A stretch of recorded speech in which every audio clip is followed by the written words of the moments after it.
What's that noise? The fuck is that? Someone's dropping a beat. Welcome to the Objective Perspective. I'm Chase. I'm Joe. And we're going to be talking about video games. So why would you yell at me to start it and then you just fucking ruined it? That was perfect. November is now, and this is the part of this show where we talk about the games that come out in November. Yeah, November 3rd, which has already come and gone, but what came with it, you guessed it, Call of Duty. I didn't know this game was out. I was texting my friend, and he's like, hey, I'm on that Call of Duty grind, and I'm like, yeah, oh, that you game playing the bad. beta? Chase is going to destroy this room. Oh, I knocked over that. You punched the table, which punched the I didn't even lamp, feel and it. then the lamp resonated against like the wall sound distributor. That's the name of it officially. I think I'm gonna restart the podcast. No, I'm having a great time. Okay, we're keeping keep it sorry. going. I won't allow Call of it. Duty World War II is happening. It looks not that great. So yeah, I didn't know it was season out. What are the scores? I didn't even look at the review scores. I don't look at review scores that much, but you can take a look I love yourself. Metacritic. I think it's fascinating. Yeah, it's like a looking into the minds of the lay people, which I am not. I am a god king among men. Yeah. I'm gonna burp. Oh, this is a bad episode already. This is my favorite episode of this podcast we've ever done. I feel good though now. Like I feel loose. That's what I'm saying. We can do whatever we want. But Call of Duty World War II came out, and I watched the quick look on Giant Bomb for it just to see what the campaign looked like, because I don't give a shit about the multiplayer. Who was on? I think it was Brad and Jeff. Brad and Jeff were on it. Okay, they're probably not gonna like it. Jeff. Well, Jeff is weird because he liked the I agree with Jeff on Call of Duty Infinite Warfare. I think the single player was really interesting, and like a lot of ideas were thrown around that were cool and he interesting. was really a fan of his team. Yeah. Well, he's a fan of this team. Yeah, he liked Advanced Warfare. Yeah. And Infinite Warfare. I'm sorry, I'm getting these. I mixed them up too. Don't worry, I'm not getting mixed up. I'm actually telling you the right story. Advanced Warfare had a mediocre single player, but he liked the multiplayer for it. And Infinite Warfare, he did like the single player of it because it was like there was side missions, there was like missions that were unique that you didn't have to complete to play through the whole game. There was like a lot of ideas, like it was a very good story about military hardship. And you really liked it too. And I thought it was really good single player. Like I still think people should try that single player if they want a short single player game. I think they should really try the Infinite Warfare single player. It's really cool. Update: Call of Duty World War II, 86 for PS4 and Metacritic. And then I watched the campaign for this game and just was bored. I was like, all right, World War II, we're back at it again.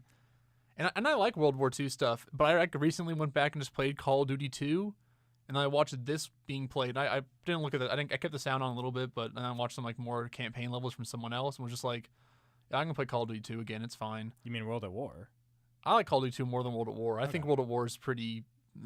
it's like all right. I think World at War is always my favorite, but that was like the first one I dug my teeth into. So see, I've been from Call of Duty since the beginning. I've been 1 to United Offensive to 2, Big Red 1 on the PS2, which was the first Treyarch game. I remember playing that.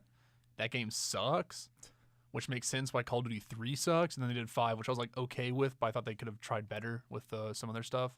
It was hard to compete with 4 after 4 came out with 5 because you're like, holy shit, what is this multiplayer? And then you play 5 and you're like, this isn't the next evolution of that. It's just this again, but in World War II. But with zombies, so it was the evolution secretly. Yeah, honestly, I guess people love that zombie mode. I'm telling you, man, I have friends who just obsess over we have zombies. Darren who plays it all the time still. And zombies are big, dude, and everyone thinks they're like gone and they moved on. Like, no, they're no not one thinks, done. No one thinks that. Yes, they do. Everyone rolls their eye. Everyone does. I feel like the internet and like e-celebrities, like they all think that. I think that's so weird. It's like everyone I listen to who like talks about games are like, yeah, no, zombies are still huge, and like people are gonna keep playing them, and they should just spin it out into their own fish. I think the idea when those games start selling, they're just gonna spin them out in 3 different directions. See, I thought we had that conversation and we're done with it like 5 years ago. I said when those games start selling badly, they're gonna start spitting them out. Well, luckily for us, it's still selling well. Yeah, those games are gonna sell well for a long time. It's hard to stop that train from moving. It's really established. You gotta throw a lot of fucking bodies at it, and we're throwing a lot at it. It's like if Madden stopped selling. Yeah. Except Madden doesn't have competition. Like a WWE, Madden, FIFA. Like WWE was terrible this year, though. Did it sell terribly? No, I don't know if it sold terribly, but apparently it just is bad. Again, just gonna throw this out here. That game's always been bad. No, I know. But for some reason... Maybe that groundswell is starting to really pick up because they don't change anything. So who knows? Next year they'll be like, hey, we're taking a break. And then 19 comes around, same game's still better. And we're like, wow, it's so good now. I mean, look at Assassin's Creed. They took a 2-year break, and it's better, but it's still not as good as it probably should have been for 2 years, is what my understanding is. I haven't played it.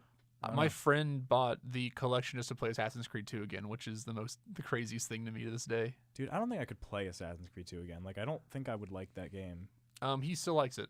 Okay. I like Assassin's Creed 1 the most still. I'm gonna like hot opinion out there. I really, you know me, kind of likes the seriousness in times of games, and like I like the anime stuff of 1 and how weird it was, and then 2 comes out and it's just like I'm actually a big joke boy, and the weird lore and stuff, or like the weird talk about like how you were a Muslim and the hero of that, like all that stuff was like interesting to me. And then in 2, it's just like, nah, never mind. We're done with like having interesting talks. It's just you're assassin, have some fun jokes and kill some people. I still think the setting is the coolest part of those games. Yeah, and I think Egyptian is cool too. I think Egypt. I thought the Middle East like Crusade time is such a cool, interesting time. Totally.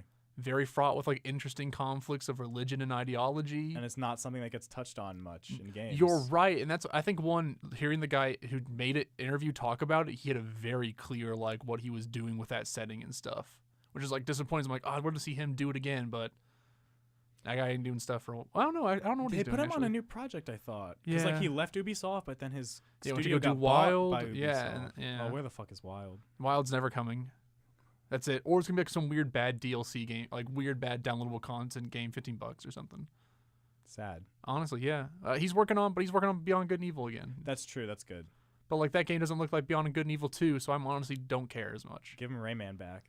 Yeah, honestly, but like every game that we think is good, it just doesn't sell that well, except for like the few bright spots of our lives. I think Rayman sold really well. No, it didn't. That's why they didn't make any more. No, you know they would have made more if it sold really well. I thought Rayman won the first one. I think the first one, yeah, but like that's it. You had the first one sell, the second one sells poorly. Like Wolfenstein 2 has apparently not been selling that well. So, will we ever get the trilogy? Actually, Bethesda will. They're not gonna cut it. Yeah, I mean, who knows? Bethesda. I know. Okay, sorry. My dad works for Bethesda.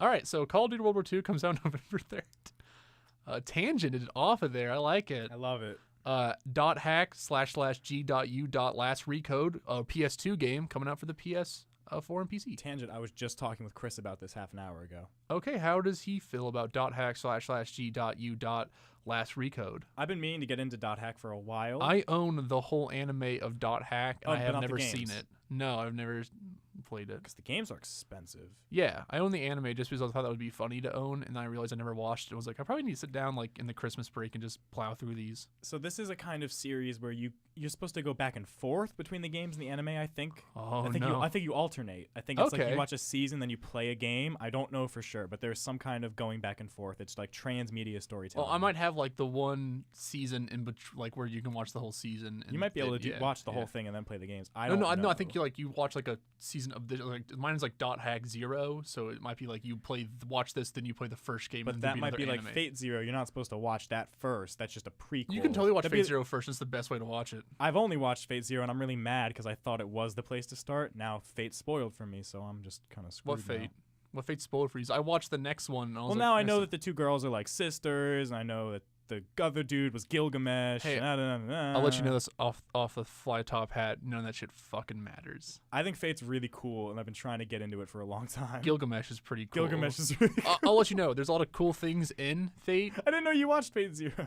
Fate Zero is the best Fate show, by the way. Fate Zero is really cool. No, you've hit pinnacle Fate. Damn it. And it goes like this. Here's a level, and it drops like a motherfucker, like off a cliff, and level is. I know it's gone out of control. I'm aware of that. But Unlimited Blade Works is cool, right? You're not understanding me. Like when I'm like saying like, it's gone off there. No, it's a bad show. Fate Zero's just a good one. Oh. Like all the other ones are just bad. Well, They're it's not not a good. show. It's a what is it? Visual novel that they made into an anime. If you're gonna play the fucking visual novel, that's what I want to do. Oh, you fucking madman! I want to do that because that dude isn't like I think visual novels aren't like novels actually. Like I don't think you should write them like a fucking novel would. You know? He does that. Oh, he just writes it like if it was a fucking book, and it kind of is awful. It's kind of cool though.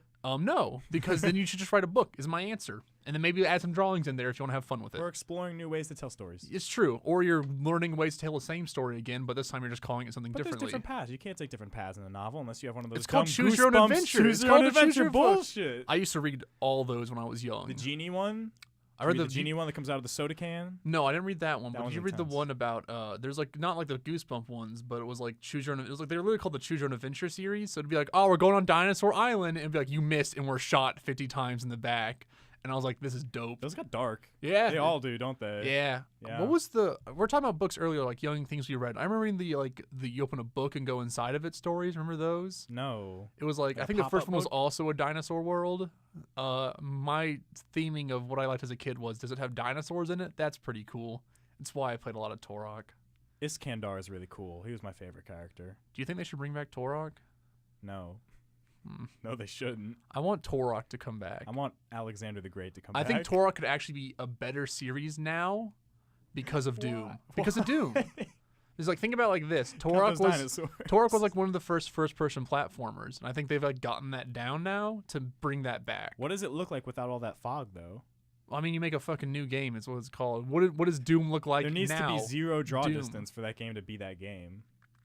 We've made an open-world adventure game and called it Far Cry, but just put shit, Far Cry Primal happened. Oh no, it was a bad game. You can't see 10 feet in front of you. That'd be okay. Silent Hill.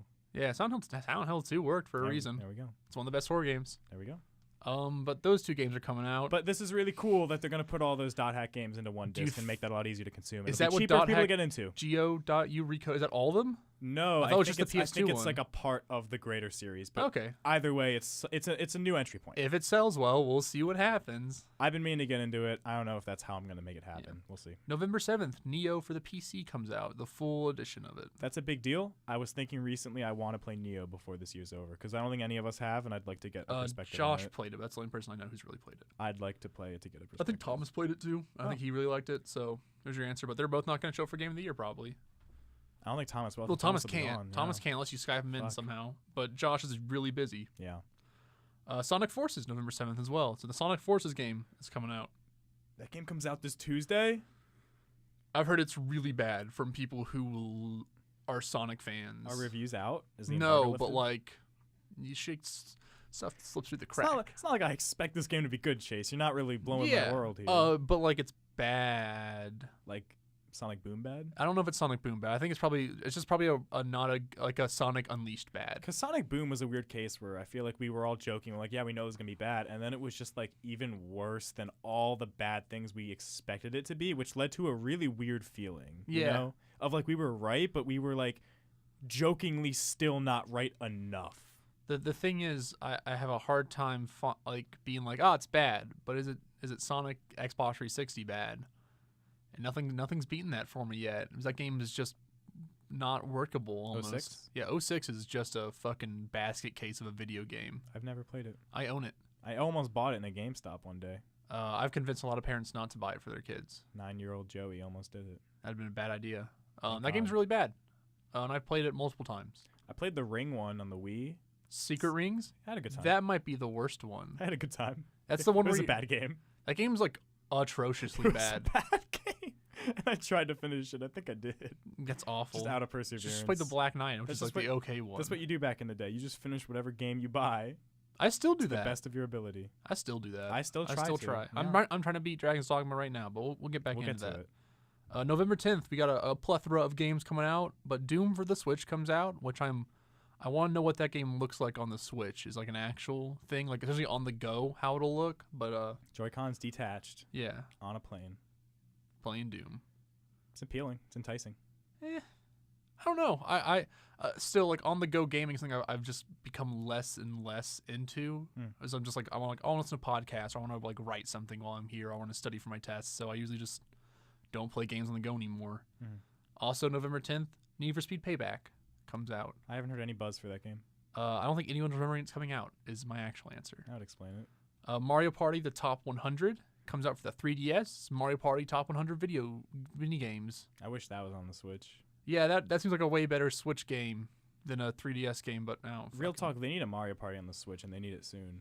Because I know it's a meme, but I love Mario Party. But do you want the Mario Party that's been coming out since on the Wii U to come out? No, I want a real Mario Party, not a car Mario Party. That's the real Mario Party, man. It's canon. Yeah, I'm sorry. It's just that's how it is now. You can turn the ship around. Football Manager 2018, also PC. Oh, people like those games, but I don't. For the Switch, we got Batman the Telltale series. So you want to play the Batman Telltale games? That's coming to Switch this month. That's the 14th. Do you think it's still gonna have crazy bugs and crash? I mean, it's a Telltale game. There you have it. It's synonymous with Telltale at this point to me. And also L.A. Noire. That's the interesting one. That game apparently has more memory like to download than the Switch has internally. Holy shit. And then there's a patch that has even more on the day one. How are they doing this logistically? you better have more memory. Really? That's it. I think that's it. Can you attach external memory? Yeah, you can add SD cards to it. Oh, okay. Which sucks, but there it is. Interesting. Was it weird that Nintendo has bad hardware? Buy the doesn't work physical exactly? version. I think it's even too much on the card. Wow. I think you still have to install and download games into it, maybe. I'm not sure, though, so you'll see. Lego Marvel Super Heroes 2 starts off the November 14th release date docket on this list I've made. People love that first one. I don't play Lego games anymore. I don't either. Which kind of feels bad because I liked them when I was younger. I loved the Star Wars ones when I was a kid. I played a lot, dumped some hours into that. Really like fun. a lot of hours. Rhyme, which was anticipated indie titles coming to the Switch now. I think Rhyme was good, right? I heard hey yo, it feels like this has been in development for a while. Like things moved on from this idea that they're trying to throw around here, but it's like some of the cool ideas were still in there were interesting, but nothing special. I think people who played Rhyme liked it. Yeah, is what I was reading. I think it was sweet, but nothing special. Okay. Rocket League for the Switch. That's a big deal. We can't ignore that, dude. That's so huge. I didn't. I think I'm gonna buy. I think I'm gonna buy it. I think I'm gonna buy it. I think I'm gonna buy it. That's cool. I'm not. It's Rocket League's all right. Rocket League's great. November 17th, Pokemon Ultra Sun and Moon for the 3DS. I will just wait for the next Pokemon game for the Switch. I bet that's gonna sell a lot of copies still. I bet. No, it's Pokemon. It sells copies. Like I don't. What? How do they do it? What's the secret sauce? The Pokemon look cool. No, they don't. That's it. You think they don't? I think they all still. The new ones look pretty interesting. I still like them. Oh no, I do. I think like the new ones that like they just changed the legendaries and put Oh like no, black I shit just on top meant, of them. No, the answer is Pokemon look cool. Oh yeah, there's cool Pokemon. I like training Pokemon, and that's about it. It's the only reason those games sell, and people still like that stuff. I think nostalgia helps. Yeah. Well, yeah, but I actually don't like the older games more than I like the newer designs more and more because they're just getting weirder and weirder, and that's the thing I'm a part of. But I'm just gonna wait. We agree on that. Yeah, and I just can't. I'll just wait for the new Pokemon for the Switch. That's like when I'll get back into my Pokemon fever again. Prediction: will it come out next year like they say? Yeah, probably. Really? Mm-hmm. I imagine it will because like I bet Ultra Sun and Moon is not like they're like, oh, slaving the day away on this, but they just put half their team. They put like less than half their team on that, and then moved their other team to something else. Do you think they could then turn around this new Pokemon game in like 2 years? It just depends on how much time they were already working on it before then. I feel like Sun and Moon took them a while, but I guess we don't really know. Yeah, we don't know. I have no idea what their work schedule's like because it's Japan. They'd never tell you what they're exactly working on. Yeah.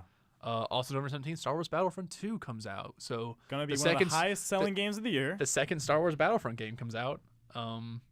That's called Star Wars Battlefront 2. I want to make that clear. There's already a Star Wars Battlefront 2, which is this is replacing. It's the most annoying thing to me in the world. In the canon, this is rewriting the script. Yeah, it's really weird. That comes out. I want to play the campaign for it because it just looks weird and interesting. But I'm not going to buy that game probably, so it gets down cheaper in price. You already told me you're caving and get Shadow of War. I said I want to, but I'm not gonna still. I told my friend, I was like, yeah, I want it, but like when it's $30, I'll maybe consider swinging into it. Just buy it used. Yeah, it's like when I wait for that thing. I'm not like dying to be like, this game that's not gonna be my top 10 of the year is definitely coming out soon. Like I'll wait.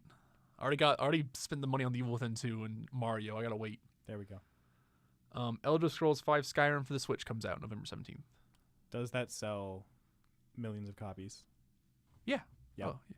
I think people are like, oh, it's so stupid. This is so dumb. I want to play Skyrim on the go though. Like I don't know, Skyrim on the go sounds pretty alright. Like people who say they're gonna K like a fucking like that. Yeah. I'm not. I say. The Sims 4 also comes out November 17th. So new Sims game, which. Wait, The Sims 4? Uh-huh. I thought that came out a while ago. PS4, PC. Okay. Wait, is it out on PC? Yeah, so it's probably this is the new Sims game. I think it's gotta be like a deluxe version or something. Sims 4 is out. Is this Sims? I'm gonna go look this up real quick. I will bet my left leg Sims 4 is already out. Why would you bet your left leg? That's how confident I am. Okay, The Sims 4. I'll fill the air. Don't worry. I think it's out. Yeah, Sims 4, fourth major title. I really like The Sims 3. Versions for the game for the PS4 and Xbox One. Okay, so it said PC. They messed up and it was just Xbox One and PS4. Makes a lot more sense. Yeah, that's November 17th. So that's cool. People really like the Sims game. Those games are huge. Yeah, they are. They were a phenomenon back. They still are. I think people who like it's like the people who sleep on zombies. People sleep on Sims. I probably sleep on Sims. Massive. I thought that they were less culturally relevant these days. Oh, they're still so fucking probably huge. still They're really relevant. fun. I if I had time, I think I'd jump more into the Sims. Do you remember My Sims? I do remember My Sims. Bad. I liked My Sims, the original. Okay. You could do some cool stuff with that. You could could build things. It was really chill. And then they made a million spin-offs, and it got weird. That's the Sims in general. Yeah. Resident Evil Revelations 1 and 2 for the Switch, November 28th. That's cool. Yeah, I think the Revelation games are pretty alright. I think one's really weird to play because it was a 3DS game, and so going back and playing it is like confusing. But the second one's made ground up for consoles, and it's better that way. But it's more Resident Evil, so if you want Resident Evil, you got Resident Evil. There's a lot of Resident Evil. Mm-hmm. I feel like we complained that like Resident Evil died and was gone, but we got a lot Well, of no, it is like dead and it's definitely not dead because 7 came out. Like Resident Evil's still happening. Before 7. Well, I think before 7 you had Revelation stuff, but people wanted that main series like new Resident Evil game because Revelations 1 and 2 is like, yo, I'm playing 4 or 5 again. Yeah. And people like, it's like, no matter what you say about 4, 5, and 6, those feel like progressions of a genre or of that series. Where like Revelations just feels like I'm playing more Resident Evil. It's the stagnation. It's just the more of this. It's people want Call of Duty to change. It was like, oh, it's just another. They're not going away, but who hasn't? If you play Call of Duty Black Ops 1, you've played Call of Duty Black Ops forward. Well, Black Ops 3 is pretty different from 1. Yeah, you can run on walls, but like you're still aiming the gun down the sides and shooting, and you're still unlocking things through progression. Like it just feels the same game. It's a little reductive, but sure. Yeah, but like so is me saying like, yeah, Resident Evil is just like 4 or 5. I mean, yeah, they added new stuff. You can zoom in on a scanner and you can find hidden objects, but like, it's. I don't know to correct you there. I played those fucking games, Chase. I played them all. Played every game. I don't have a social life. Little Witch Academia, Chamber of Time, PS4 comes out. There's a game for Little Witch Academia? Yeah. I mean, Little Witch Academia is kind of like one of my favorite animes to watch. It's just so good. The Netflix series just came out. It's a TV show. I saw the one-off short when they were like kickstarting it. Yeah. Now they released a second movie, and now they're doing a TV show on Netflix. That's cool. Yeah, that animation, I hope it still holds up for the TV show. It was just so pretty looking. Yeah, it was really nice. Yeah, and like the best part about anime is either how over the top it is or how well it looks to me. And oftentimes those go hand in hand. Yeah, it's called JoJo's Bizarre Adventure, and those things don't. I'm gonna talk Gurren Lagann. Gurren Lagann's great too. Yeah. And then Siberia 2 for the Switch comes out. So if you want to finally hop on that Siberia train, I don't know what that is. I'd say like a point and click adventure game. Okay. Or I don't even know what's point and click. I think it's just an adventure game. Which I've heard is good. And that moves on to December 1st, which we don't need to talk about yet. Nothing. But I want to point December out 1st. 2 December 1st games that come out are going to be hot for 2 different reasons. You got Xenoblade Chronicles 2, which is big in like multiple ways of big. Mm-hmm. And then you have Doom VFR comes out also December 1st. That's the PSVR and Vive game. Holy shit. So 2 big kind of games for different reasons. I pre-ordered my copy of Xenoblade Chronicles, the collector's edition, on Chris's Oh, Best Buy account. I thought you were going to get the collector's edition. I caved. Oh. And then I was looking on Amazon. I couldn't get it anymore, which of course was the final thing that made me want to get it because that's all it takes. Because as human beings, you only want something once you can't get it anymore. Okay, there it is. So then I found out Chris has the Best Buy discount, saved me $20. So you save so much money with that like actual plan. So I paid like $86, and it'll get delivered to me. So I'm excited. I might just start using he has a Best Buy account, and I might just, because he works at Best Buy, and so I might just like Venmo him money and then just tell him to buy me games, and I'll just come up every couple of weekends so I can have an excuse to go home again and hang out with him. That's a good call. Yeah, and that might be like a reason to get me out of like Austin. But then I'll need a car again eventually to do that, so hopefully that fucking shit rolls around. Holy fuck, this week. How's your week been? Because mine's been incredibly shitty. Can't be as bad as yours. No, but it's how has it been? Ups and downs. You said ups and downs. Ups and downs. Yeah. I've had a really good end of the week at least, where Friday got my test back from my class for history, got 97 on my test. So that felt real good. Wow. I do good at history because my last 2 history tests in different classes, which one they're both the one I got a 90 on, which is my other test, which is still pretty good. That's awesome. That's a really hard class. And the other one's like a little bit easier, but still like the test is definition. You write your own definition for this word in bullet point form. Then you write short answers for everything else, and then an essay. That's all you get to do. And multiple choice or anything. It's all you have to write. It's blue book. And I got 97 on it, so I felt real good. I mean, I remember you were studying all week, so yeah, I study for my history test really hard because I think it's hard class. I'm glad it paid off. Yeah, it's cool. Now I know that Islamic history baby's piling up. Yeah. Well, it's weird. You see the Abbasid Empire, multiple empires. But yeah, it's real interesting stuff. I really like it. Yeah, so it's cool. It's weird. People are like, "Oh, you should do this or this." So I'm like, "No, I really like history." It's like I don't talk about it a lot, but it's like my fucking favorite thing to study. There are people who hate history, and I think that's really funny. That's like like I can understand hating math, not even that. Like I just can't understand hating a subject. I can understand hating a teacher in it, or like not liking the teacher's teaching. But like almost all science. Stuff is useful. What is the craziest thing I heard? I hate science. Why do you hate science? I hate doing science. That's okay. Like you can be like, I don't like doing geology. Chemistry. Fuck chemistry. But like no, chemistry itself is cool. Doing it sucks. It's like boring though. Like I'm not interested in it. That's all. Yeah, I don't know. I like the idea of like, oh, you have these fucking molecules that somehow bond together to make a new element is the fucking scariest and weirdest fucking thing. Yeah, We had this weird, like, because my teacher got pregnant in 7th grade, which is when I took chemistry. So we had this, like, substitute teacher for a couple months, and he was the weirdest guy. We just, like, made fun of him. He was this, like, young dude, like, fresh out of college. And my memory of him is he came into class. He's like, all right, guys, today we're going to watch a video about samurai swords. Just to do with chemistry and, like, learning about them making the steel. Sure. It was the weirdest fucking thing. Full of the steel 1,000 Yeah. times. No, yeah. This was before the meme. That's incredible. Yeah. That's my memory of chemistry. I barely got a B in that class. Yeah. Hardest class I ever took, chemistry. In college? No, in high school. High school. Okay. I was like, and then I didn't take physics. I took rocks for jocks. geology was so It was fucking easy. hard. It was easy in high school. Oh, I'm in college. College, Peter hates it. I think every class anyone says is easy in college are actually just fucking liars if it's a science, because every science class I've taken has been a pain in my ass. That's why I don't like science. Yeah, I think, as always, I think science teachers take their 301s way too seriously. Yeah. When you could just be like, hey, these people aren't majoring in this; they're literally taking the non-majors class. Just make it easy. Make it fun to learn. Make it fun to learn. Have a good time. I think there's something like, I don't want to be suspicious here, but there's something sadistic about like making non-science majors like struggle through your science class as a professor. I know. I think they fucking hate us. I think they just actually are mad at us. But then you like take the science classes past that, and they're nice. They're chill. They're like, all right, you didn't do the intro. It's cool. What's up? Like I took my climate class. It was really hard, but my teacher wasn't a dick. Climate's cool though. Dude, it's so fucking confusing. It hurts my goddamn brain. Cumulonimbus clouds. No, it wasn't that. That's weather, dog. That's like talking about clouds and shit. Relate. Yeah, but like climate's like, yo, okay, so the sun's tilted this way, and so you're on an axiophelian time.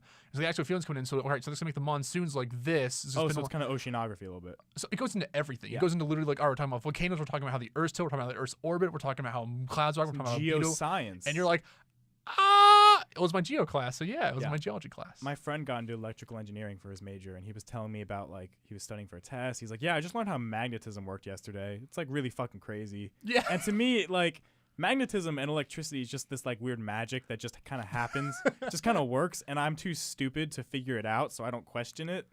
Got two different poles that are attracting you. Do you know how electricity works, Chase? No, It's fucking crazy. Yeah, I mean, we'll think about it like this. We live in a world right now, which is why I think some people talk about like in sociology and stuff, talk about like why people feel disconnected from the world around them, because we literally know how none of it works in a way. How many times? Do you like cars a lot? No. All right, how the fuck does an engine work? I don't fucking know. How do they put car handles? I don't fucking know. How does this microphone work? I don't. How the fuck does a computer display? How does color work on a TV? You're an RTF major. Yeah, there you go. Like you don't like all the shit. You're like, I don't fucking know, and then you can like specifically get down to I know one part of this world. And I'm surrounded by 99 other parts that I don't know anything else about. I just assume it works. That's why specialization is really cool, and like working in a society, and we all just are really good at one thing. We come together and make something beautiful. You could argue that we don't actually live in that kind of world. That a certain number of people can say they live in that world, where they work in like a movie, like movies can work that way. But like most people work in a McDonald's kind of world where press the thing down, sheet comes down, does thing, move out, and you're just assembly line worker working from day to day. But the robots are coming, so we don't have to worry about that being a problem. I always had this talk with my dad where I'm like, my three biggest fears are the environment, automation, and then just eventually, what was my third? I always forget what my third one is. Being buried alive is mine. See, like a third, I'm not scared. My dad's really scared of heights, and I'm not. I always find it really funny because we had to go to like the Needle in like Seattle. Oh, Seattle, okay. I think it was in Seattle, or it might have been Space New Zealand. Needle. One of those Space Needles somewhere, maybe Washington, but Seattle or something. And he like went out on the glass, and I've never seen my dad's face turn white in fear. And I was like leaning back, like I was nervous. I was like, whatever. If I die, I die. It's time to go. Jesus. And he's like, ah. Fuck. But yeah, I'm scared of environment, automation. Oh, and our political extremes growing and growing and growing. That's like my third fear. Those are pretty rational. Yeah, those are real fears I think are happening. Automation is something we've yet to tackle within America, but it's happening, and I'm terrified for the day when how we always work in politics, at least our nation does. We just wait for it to come and hit us, and then we go, "What do we do?" And like it's already just beating us over the head, and we're just screaming for help. And I think that's what's gonna happen with automation. We're gonna have like a bunch of people just be out of a job and like suddenly. I think I'm just claustrophobic, I just don't like being in tight places. I used to be, when I get really scared, I like wrap myself up in like a hole. Well, I like with a blanket, I like to do that, but I don't like being in a cave where I can't move my shoulders. Like that's when I get uncomfortable. I see. Could you like not like it if you like someone put you on a box and then like was like, okay, you can't. This box, like, it's like a heavy, like, iron box. Yeah, I'd be very uncomfortable. Okay. Oh, if you'd, I, like, you'd be couldn't get you'd be out. uncomfortable in general. I would not enjoy that. Okay, experience. gotcha. If I got like locked in a Are you- locker, I would. Are not you be okay with happy. heights? I'm okay with heights. Do you think I you don't like? love them, but I don't like. Do you think afraid the of like you know like Grand Canyon and the one where like they you walk took- on the glass? Yeah. Do you think you could do that? Yeah, I could do that. It would Okay. freak me out, but I could do it. Yeah, you can put on like special slippers because they don't want the scratch the glass. Do you know you? that? Yeah, I you have to put on didn't know. special slippers because they don't want someone to crack the glass. Ew, gross. I mean, not gross. It's more like it'd be Everyone's wearing gross. the same 12 pair of slippers. It'd be gross if you fell. And imagine it's probably like a bowling ball shoe style, kind of like where you Right. clean them out real quick. And Okay. move 'em on. Yeah, I don't think slippers. I'm like, ooh, some nice fuzzy slippers. Like they're not gonna. There's some house shoes. I'm not going on a limb for you. But yeah, games are coming out. Yeah, they are. It feels good, Joe. We don't talk enough. We don't talk enough. We don't talk enough, Chase. No, we this like- is our chance to Yeah, talk. we didn't get to talk last week because I was so tired and not happy. It was really good that we didn't actually have this. I was able to get a little more work done. Yeah. Worked on my animation. Yeah, you seem like you were done today because you texted me, I'm done. I'm at Whataburger. Oh, I didn't mean it like that. Oh. Are you done with work? Is that what it was? I mean, like I was eating Whataburger and I was done. Which, by the Oh. way, Whataburger fucking sucks. Yeah, you don't like Whataburger, which I think I started just moving away from fast food in general. I try to. It's better than In-N-Out, but they're both bad. Yeah, In-N-Out sucks, and people I don't really get like it. In-N-Out. Yeah, their fries are Bad. abysmal. Their burgers are small, and I finished one, and I'm hungrier than when I began. Yeah, I don't know how that's possible. In-N-Out. What's your secret? it can make you eat more for money in this weird atmosphere of like, don't you remember the 50s? And I was like, yeah, it sucked. Why do you remember the 50s, Chase? You're not that That's old. called history, baby. I remember, look back on it and go, You "Oof." can't say you remember though, because you weren't I alive. can look back in time. Oh, Joe. yeah? Yeah. Okay. And what I found was that things have always been kind of bad, but they're getting progressively worse. It feels like sometimes. I feel like things were kind of cool sometimes in history. Yeah, no, there are definitely times when things were like, well, it's always like I think of history as a it's written by the victor, blah blah that bullshit. I But believe that like 100%. no, that is 100%. Yeah. That is 100% right. There's no justice. Justice is Yeah. the winner. Government comes out the bullet of a gun. The classic sayings. But Never heard that one. yeah, that's one of my favorites. For government comes out the bullet of a gun, so that's the one that gets to stay in power.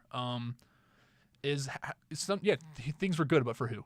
Like that's the question, right? When people in like Africa say like, oh yeah, things have been good in 1950s for us, they're pretty dope.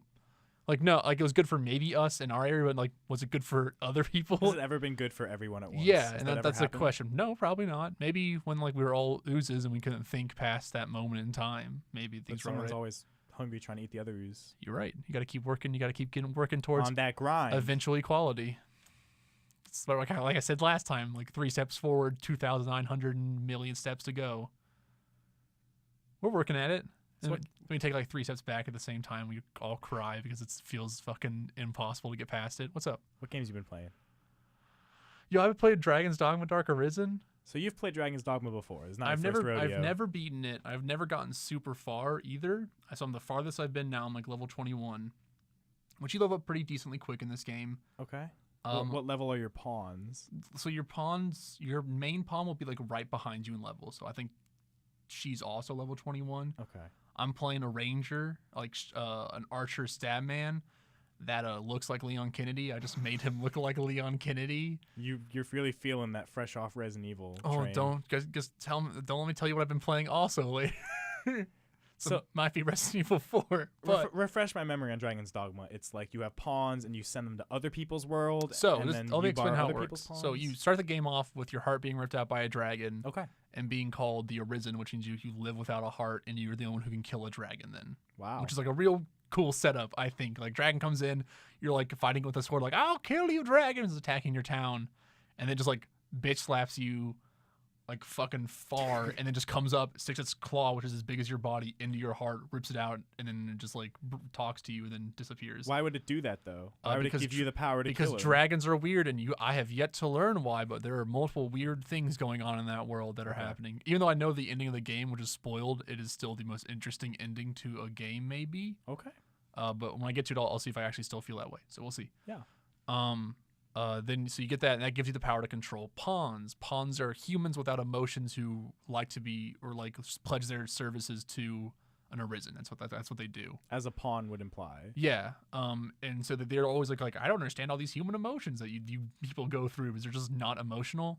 But then you can create your own special pawn for yourself. That's like the whole thing.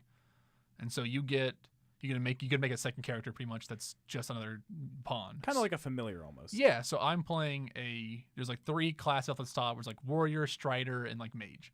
So it's like fighter, rogue, wizard. Oh, I did the D&D. Okay. Because that game's super D&D also. Which is a good thing. It's a great thing because D&D kind of has the fun. D&D is the how I like to play D&D is I like to tell something, go on an adventure, point them in the right direction-ish, and then just send them off to do stuff. And I still love going on dungeons. Like I like dungeon crawling in general, you know? I like being like, oh, you find weird knickknacks in a dungeon and you put them together somehow to make this adventure continue on while facing harder and harder and more dangerous enemies that gets more and more out of control. Like that's how I like to play D&D. The story part's almost secondary to me in D&D, which is not how everyone likes to play, but it's how I like to play. Mm-hmm. And this is that game in a very easy nutshell. You pick up shit, combine it to make health, fire arrows, and you just go into weird offbeat dungeons with skeletons and lizard men and ogres, and you hit their specific weak points to damage them, and it's all this fun stuff. And you constantly upgrade your rank, your vocation, and your class. You can like multi-class out and to be like, oh, now I'm an assassin, so I'm a mix of fighter and strider. That's cool. Or I'm like a super really good strider, or I'm a magic strider who uses magic and so it starts spinning itself out of control. And it's really fun. And then you can always bring 2 more pawns with you from other people's games. So you can be like, oh, I'm taking this pawn. I'm level 21, and so level 21s and below won't cost me anything, but you get rift points for doing quests or killing enemies. They'll drop rift orbs. They'll just give you like 100 rifts.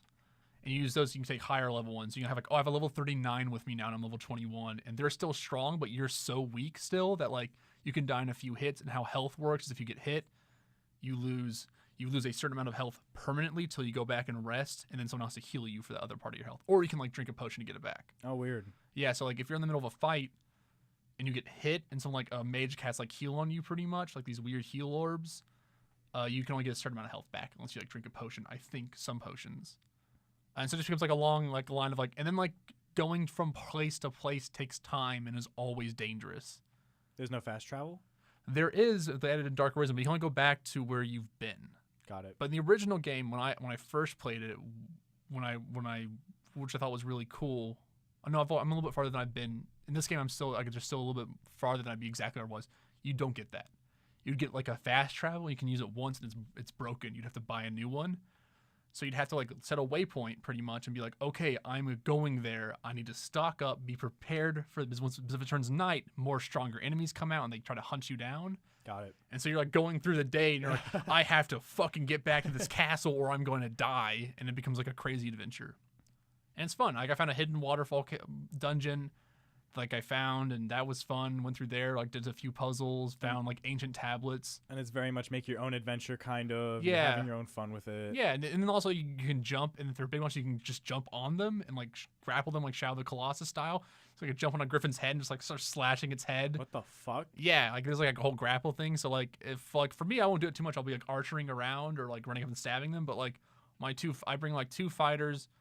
And then like me and a mage usually. It's like the combo. Is the AI good? AI is pretty good. And they learn is like a thing. You teach them how to fight monsters and the pawns will remember that and then go into other games and tell those pawns how to fight those monsters. So how much micromanaging are you doing in combat? In a fight, none. You're just like letting them go. Okay. They'll do their own fighting. They're usually pretty smart. But it's like mages are like, I'm just going to cast a bunch of spells. Like I'm like, here's fireball for you. Now you have fire weapons. Now I'm shooting lightning. Now you have lightning weapons. It'll just keep going off all the time. And you're just like, monsters are health sponges. They take a lot of hits.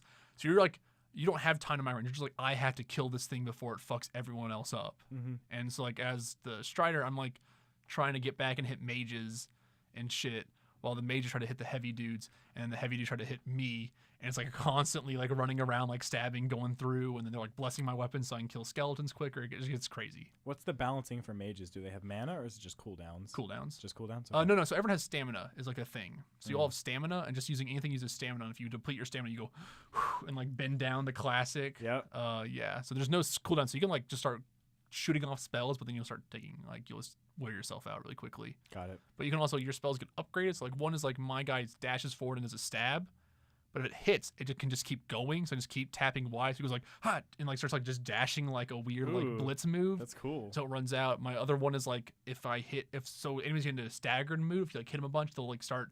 You'll see them like kind of like do the hit thing, you know, in an action game where they're like the armor's off, so they seem like doing like the flinching, you know. And if you press B, you hit him in the air, and I just like take a pepper box out and just like shoot fire out and like blast a dude backwards.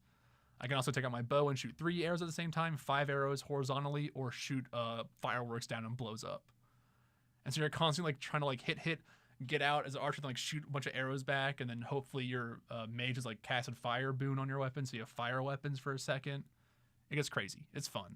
Sounds like there's a lot you can do and a lot of like choice in agency. Yeah, and then like they also like if you figure out the right move, your pawns remember that, and we'll just yell at that during a battle, be like, use holy weapons, or like the holy one works, or if your pawn's really good at fighting them, they'll like, I know what to do exactly. And so like my pawn likes to distract enemies, so it always like if I'm fighting like a Saharin, like the lizardmen, she'll like bang her shield so it taunts them. And she goes, go for the tail, because the tail's the weakest point of them. And you usually do it once during a fight to be like, remind you like, hey, do this. It's like a quick slowdown of like, hit the tail. And then like, you can smack their tail off to do more damage. And then you can collect their tail for meat, which you can go back and combine to other stuff. Cool. Yeah, it's a lot. And then you can upgrade your weapons and junk with items you find around. So I've like upgraded daggers and longbow and stuff. It's good. So how come you've never finished it? Why is this It's a fucking big game. Okay. And I'm tired a lot of the time, and I just don't have time. Do you think this will be the time? I might just put time into it over and over again. See, I might like take breaks for days, but I think I'm gonna try to get around to beating it. It's a cool game. I hope there's more enemy design going around. I fought skeletons, zombies, goblins, ogres.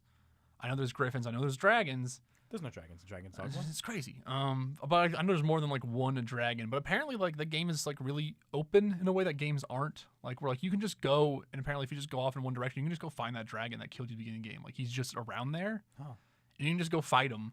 You will lose because he's a big bad dragon, but you can totally go do that. What if you can beat him? Then I guess you probably get the end of the game. That's cool.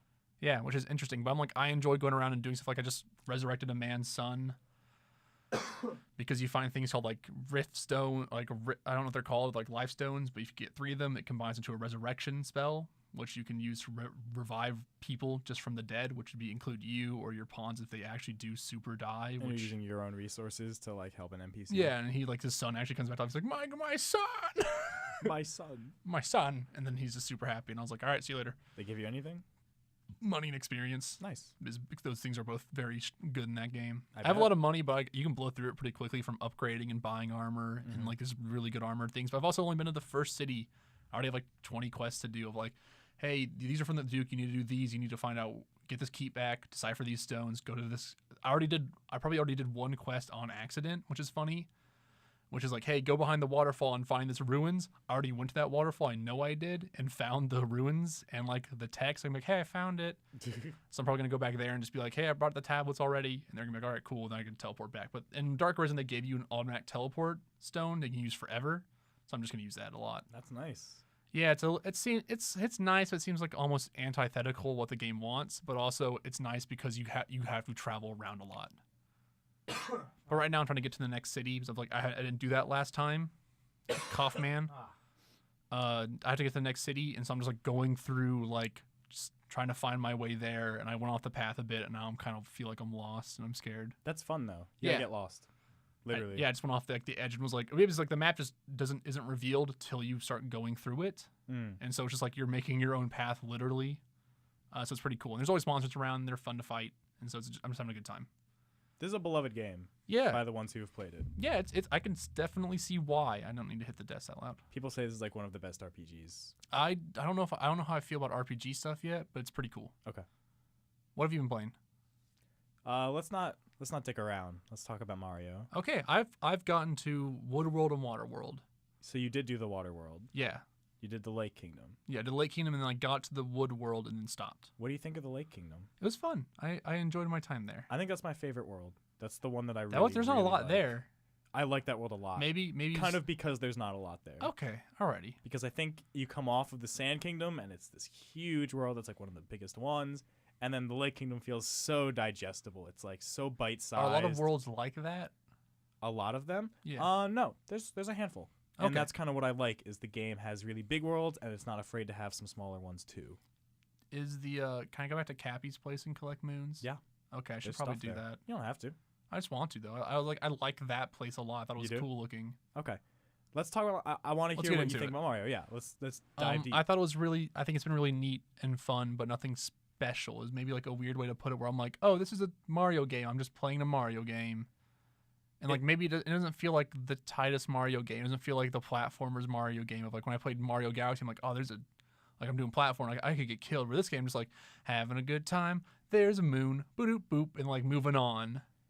It's been weird because I think it's been unexpected for me, and from everyone I've talked to, I've kind of heard some of the most similar kind of impressions. I don't think it makes a strong first impression. Actually, I think it takes a little bit to get into the game. Totally is. I think it's a weak ass intro. And that surprised me, and I think everyone has agreed on that. I think anyone's like, yeah, the beginning was great. I felt hooked right away. Yeah, which I was not expecting. It weirdly feels like a Mario 64 sequel, but like they forgot all their games in between where it's like Mario has kidnapped the princess, get at it, and then you're just like, okay, Bowser kidnapped the princess. whatever. He's trying to marry her. Yeah, he's like, I'm gonna get the Eternity Ring and like get the weird gown, and you're just like, I have a cap that controls only certain things, and here I go. I love the context of this game of Bowser stealing stuff from every kingdom. And, Yeah, like, building that towards his wedding, like that's really good. And somehow having like he's like on his sky captain ship, and Yeah. you're just like, I'm going across to all these weird civilizations, and I'm disappointed you can't control more things. It's like really how I feel about I that got game. over that pretty fast. I'm still like, I see a lizard go by, and I'm like, haha, and it's like just like here's a coin, and I'm like, It's like a tiny little "Aw." lizard. Yeah, but like I got in a frog. Frog's a little bigger. Yeah, but like okay, sorry I can't get in the lizard, but then how come I can't get in that Goomba then? That small baby Goomba. Yeah, the big Goombas. Yeah, you can get in the big Goomba. I hear what you're saying, and it took me a little bit too, but I think I want to be the cactus. I know the game was like advertised on that, like a big part of it. yeah. But I think at the core, I've just like come to the fact that like that's more of just like the gimmick, like that's the hook, but that's not the core game. Yeah, There's more to the game than just the possession stuff. yeah, no, I think there's like a lot of it sometimes feels like the moons aren't special or like I'm not doing special stuff sometimes. It just feels like I found a moon by doing a butt stomp, and that sometimes feels shitty. But I think sometimes also it's really fun finding the moons. So yeah, there's like pros and cons to how many moons there are, because they've sort of devalued them, because when you get a star, it's a big deal in the other games. But now there's so many of them, and you're encouraged to get more before you get your reward, which means that like each one feels less meaningful on its own, but you're doing more. There's sort of more challenges for you to do, and there's kind of more meaning behind those little things. Yeah. And I think your opinion will change when you finish the game too. I don't doubt. I've been playing in like really small spurts, and I've been really. The thing is, like, I have like these little complaints, but I think it's really fun. I've been like really enjoying my time with it, even though it's like sometimes the moons. I'm like, I hit a nut with my head, and I was like, you got it. And then like I went to the next one, and I hit a nut with my head, and I was like, a second nut moon, and I was like, that's weird but funny, but okay. The Wooded Kingdom is my least favorite kingdom. Yeah. Actually, I don't. I didn't like. didn't click I've with not that been one. enjoying much of the level design in that area actually. I think the guys you possess there are really fun and really cool and interesting. I collected one fire Koopa, and I was like, cool. And then I couldn't figure out what to do with him, and so I murdered him. Yeah. You throw it at the piranha plant, it eats your hat. Yeah, and then you just jump on the piranha plane or Yeah. get fucked nerdo. Yeah. Cameron's like, get me the hell out of here, Jesus. I don't like the as always I don't like Nintendo tutorializations. I think they're really annoying. I still think the like being in the game where it's like I talk to one dude's like, have you seen the tutorial? I'm like, okay, cool, thanks for showing me the tutorial. And then I get in this Facebook Cameron's like, hey, have you seen the tutorial? Let's go through the basics again. I'm like, no, dog, it's cool, I got it. And like go in the section, he's like, hey, second tutorial, just so you know, you can also jump. And I'm like, all right, God, thanks, got it, Cappy. Yeah, he tells you a tip every time Yeah. you fly to a different place. I almost wish like all that stuff was just like gone, cut it from the game in a way. Where I like the flying a little bit, but I'm also like wish it just like doodle-doo, you know, like fade to black, and I was just at the Water Kingdom. I almost want that snappiness back that was like Mario to me. It's like for the world building. Yeah, It's for the lead-in, and they get rid of it in the post-game. Like once you've gotten all the worlds, you can just skip all of it. You're, just right, sweet. you're right there. that's good. That's some good stuff. But like I'm enjoying it. I'm finding the boss battle speed super easy Mario fights, but they're kind of enjoyable. I love the boss fights, actually. I think they're like almost all really good and really fun and creative. And I think there's like some cool stuff you can do with him. Like I maybe there's more I can do with them than I think. But like I remember fighting the lady who throws the spike bombs at Egypt. You can hit all of her bombs out of the as she throws them, and they'll never drop fire, lava anywhere. And that was cool. And I was like, cool, that's cool. There's multiple ways to like hurt the boss because she has like those big bombs, but you can hit her with one of her little ones. And it's a little harder to do, but you're faster because of it. And that stuff's really cool. I like that. I like the giant fist. Aztec statue thing. That boss fight's fun. So fun. I like slamming his fist and doing like all that stuff's like fun, but it doesn't feel like any of it's like hooked me in a crazy way. And I wonder if that's just me now. Having finished this game now, I do see it. I think it's missing some kind of magic. There's some undescribable thing that it's really hard to put my finger on, and I don't know if that's because I'm older or I'm different or I have this fondness for Galaxy. We've seen all these game reviewers come out who are just in love with it. It's like I don't know if it's I don't think ever age has anything to do with it. No, because everyone I've talked to agrees with me, and I don't know, maybe this is an us generational thing or what. Because I also still think the Nintendo bias is a real thing. I think that's in full force. I'm not saying I wouldn't give Mario a 10. I don't think it's a 97 on Metacritic good. I'll say that. I don't think it's a 10 good. But I don't think any Mario game's a 10 good, really. I think Galaxy's a 10. I don't know if Galaxy's a 10, mostly because it's a 10 in my heart. It's a 10 in your heart. There you go. That's fine with me. All I need. That's all it needs to be. That's all it needs. Yeah, you can get the red cap and fly around. I like the game, but like, there's a weird part of me like right now, and it's like time and place where I'm like, it's like here's this overwhelming amount of fun, and I'm like, I don't need it right now. It's nice, but I don't want it right now. It's just not for me. It's like really addicting for me right now because I'm kind of in the post game, and it's just moon after moon after moon, and it feels really good, and I can't stop because it's just one more moon. I feel like it's gonna be like a great podcast game for me, even though I enjoy the music. I might just like be like, eh. I think that's okay. I think that's fine. I also don't. The coin economy and the purple coin economy is all right, but like I haven't found an outfit I love yet, which is disappointing. Oh, you will. I bet I will. Though I haven't put on like just boxers Mario, so I gotta like throw that on eventually and like put on sombrero with just a boxer and be like, I'm drunk dad Mario. Dude, the sombrero is so good. I think boxers and sombrero, I can just yell, I'm drunk dad Mario, who like that white dad who like went to was like, I'm drinking a tequila, and then just got just this like boxers and a sombrero from a 90s comedy, and I'm like, hell yeah. There's some really good costumes in the I don't doubt. I also like dressed as the employee and was like, I'm just a man, I'm just a brand. It's me, Brand Mario. I also couldn't figure out how to get the moon behind that store counter. There's a way. There's a way to get that moon? There's a way. Oh, that's weird. Yeah. I didn't think that. I think this game looks beautiful too. Yeah, I think it looks really nice. Looks incredible. Like that's a big part of why I like that lake level. I'm getting weird slowdown though. Really? I like whenever I throw the hat and then like do the jostle in some areas, where like the hat goes like and just jumps around. Like I've hit like weird parts where it just hiccup a little bit. I haven't seen that. And that's strange, but that's been every Switch experience with me so far has been I found weird hiccups in their games because I think their games they shoot for the moon, and they hit it, but also like the Switch can't support the moon. I think that's like my biggest problem still with Zelda. Really? Is that game literally stops sometimes. Huh. I wish you didn't play it on Wii U first. That happened on both systems, so. Dang. You hit a Mogoblin and it falls down. The game stops sometimes. Hit a Mogoblin. No, a Mogoblin. The big ones. The big ones. The big ones. You hit those. You know, if they crumple and there's enemies around, sometimes the game will just freeze because it doesn't know how to handle their crumple movement. The way they crumple is so fucking stupid. Yeah, they like hit the end. They're like I'm a ragdoll, and they like just fall down. Like they're like classic 2006 PhysX engine has started working now. Yeah, it's weird. I think this game's good, but I wonder if it's like. I wonder if they hype themselves up almost too much for me. Because they're like, this is the next mainline Mario game. This 64, Sunshine, then this, the big improvement. And it's like, this is just more Mario. So here's the thing is, I think this is really different. And that's kind of my favorite thing about Odyssey is you can tell it's a new team that works on it.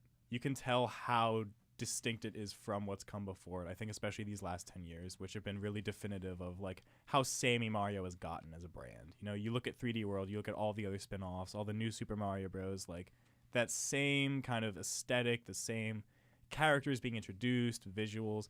This is like a whole new approach to Mario to me. And like they introduce new worlds and new environments and new types of people. Like you look at those little dudes in Tostarena Town, like the Dia de los Muertos skull guys, like that kind of to me is really, what's the word?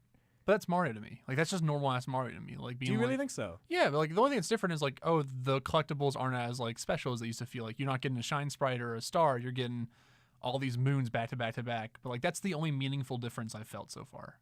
it feels really emblematic to me of a change in Mario, in my opinion. I think this is the most radically different he's been in a long time since Galaxy, since 10 years ago. Yeah, but like at that point, because I don't see Galaxies being that radically different. As I don't see it being radical. I don't either, but since that change, this is the most radically different from that. But it's like turning a scale from a 0.2 to a 0.5 and being like, can you feel the heat now, baby? And it goes up to a 10. I think it's more of a change than that, and I don't know I haven't if you beat might it yet, agree so to me if you go later, maybe not. But yeah, we'll see. But like the one thing that's been different has been like, oh, there's just a lot of moons around now. I think they're doing things that they would be too afraid to do years ago. In this yeah, game. I don't doubt that. I think that's like really cool. But like the thing is, like, it's been a lot of years and change has happened more than that. And Nintendo's always slow on change. Like, oh, it's radically different. To some, it's like someone being like, oh yeah, I spent, instead of being like, I got the big cup instead of the medium cup today. It's like, oh shit, wow, that boy's crazy. Like, nah, it's like good job. No, I think that's really fair. I think it's fair to be like, just because they're slow, it's like the Zelda thing. It's like they're not that revolutionary. Yeah, it's just they're finally doing the thing. They're really good at doing other people's things, is what Nintendo's has become now. And I don't think it's a bad thing. I think Zelda's one of the better open world games. But yo, guess what? That game's just a really good open world game. There's not a huge amount of difference to it besides like they're really good at making that kind of game. I do think there is something different about Odyssey though. I don't think there's not something different. I don't want to like point it out. I just don't think it's I'm saying it's different. It's not radically different is all I'm trying to say. Maybe. And like that's it. I think it's a really cool departure in areas. I'm not like trying to like. I really like this game. No, I know. Yeah. No, I know. This is I'm trying to make myself sound more clear. Not that I don't think you're misinterpreting me. I'm trying to make me sound clear. I just don't think it's radically different. I think it's the same Mario, just in a different. Like Sunshine. You could say Sunshine would be radically different than 64, but like I still wouldn't say that. I'm like, no, it's just a new platforming gimmick. Well, I wish they didn't tie this so heavily to 64 because it's so different. It's so not 64. I feel like this has more in line with 3D World than I have with other Mario games. Like, you collect the small moons throughout that level. You collect the small stars throughout that level for the 5-star. I think it's its own thing. I think it's like so different. Well, I'm saying it has more in line with that than it does. Like, where it's like, what if we took 3D World, instead of making the levels linear go down, you just made a fun open world for yourself? It's not 64 too, and I'm happy that's not. I'm happy it's not either. The only game I want more of is Galaxy. Like, that's the weird thing. Do you really want a third Galaxy? I could do it. I could totally do it. Yeah. Sometimes I miss the platforming of Mario of old. That's why I don't like 64. No, because like this is my argument with 64 too. Is I think the platforming is not great in 64 as much as I like the 2D stuff still. And I still love that stuff a lot more than I like of the 3D stuff sometimes. But I think the open world stuff in this game is really cool. I wish you moved a little bit. I wish you had a sprint button maybe. I wish it's all about Y, it's mastering the momentum, dude. Yeah, I turn to a circle and I fucking go. No, it's like managing your jumps and not stopping. Yeah, no, I've gotten it down. You get the dives. I've gotten the dives down. I've gotten the. Do you throw your hat and then dive onto the hat and jump off it? You got it down? Yeah. All right. I just feel like it was in the desert world. It was really big, is what I'm saying. The desert world was really big, and maybe I didn't use the fast travel enough, which is a weird thing to say in a Mario game. I didn't use the taxi cabs, which is a fucking weird thing to say about a Mario game. I didn't use them. I want to get that one moon in the cactus. I had to get on the Sphinx, and then the Sphinx ran off the edge of the world and died, and I died. Cappy's like, oh no. Jaxie. Yeah. And I was like, then I went back and he wasn't there, and I was like, well, guess we're going to the Water Kingdom, boys. I really like the movement in this game, though. I think it's the most sophisticated 3D Mario movement we've had no, in a while. I think this game's really good. I really like it. And it really shines in the later challenges, because I've heard a lot of people say this game's too easy, and I think the main campaign can be like easy. Yeah. Like all Mario games. If you play a Mario game and you beat the main campaign and you stop playing and you're like, that game's easy, I don't think you're wrong for saying that. But also, then you've been playing Mario forever, and you're right. Though it's always like that. Then you go do the next 100 stars or whatever, and that's the hard part. Because I think it's really commendable how I think accessible this game is for everyone. Yeah. Because I think the most casual player can enjoy this game and jump in, and I think there's a lot for the hardcore player too. Yeah. Like I think that's something to be applauded, actually. Yeah. No, Mario's always good at having a good difficulty curve that always makes it. Maybe it feels too easy, but like you can get everyone there to the end. I was playing some last night, dude. I died a lot. It gets hard. I don't doubt that it gets hard. Getting real mad, and like damn you, Mario. Damn you. It was like very platforming mechanics based. They would take away the hat. I'd have to do challenges that are just like, yo, get the fuck across this platform in like 10 seconds. And I've done a lot of those, like put hat on Scarecrow and let's go. Those are fun. Yeah, those are fun. I went to the one where I put my hat on the rocket ship and flew up, and that was fun. Just the idea that there's so much mechanical depth to this game that isn't possible in Galaxy, which I think is still my favorite. But I'm in this weird place now where it's like, at what point do I think this is the better game, but it's still maybe not my favorite? Yeah, the weird line. Yeah, it's a weird thing of being like, as always, I wonder if I played Lisa now for the first time, would I still like it as much as I like Lisa in 2014? I don't know, it's a weird thing to think about. Like, would I have liked Zelda way more if I hadn't played Skyrim and felt so burnt out on open world games after like that? What if Zelda was your first open world game? What is that? Like, what is that kid who played that as their first open world game? Like, disappointment's coming around the corner for that kid. I don't know. Oof, rough. Horizon. You can play Horizon. But Horizon's like the different game. Yeah. Which I'm excited. The DLC for that comes out Tuesday. I totally forgot to bring that up. Really? Yeah, it's like 4 days away. Ice one. Yeah. Frozen Waste or something. Cool. I'll be playing that definitely. I still need to jump into that game. Yeah, which is like gonna be weird. I know I like that game more than Zelda. You settled there? Yeah, I think I'm settled there, but they're probably like right next to each other in like strengths and it's like what do you like more? Do you like open world like stuff just happening that you don't expect, or do you like what's being put out in front of you and you know what you're getting, but it's a really good version of that sometimes? I think it's like subjective in that department. But yeah, I mean, the more I play of Mario, the more I like it. Like, I know that's true. I have a really hard time putting it down while I'm playing it. Yeah. I think it is missing something, and I can't put my finger on it because I think it's incredibly well made. I think it's like a really, really good product. I think everyone should give it a try.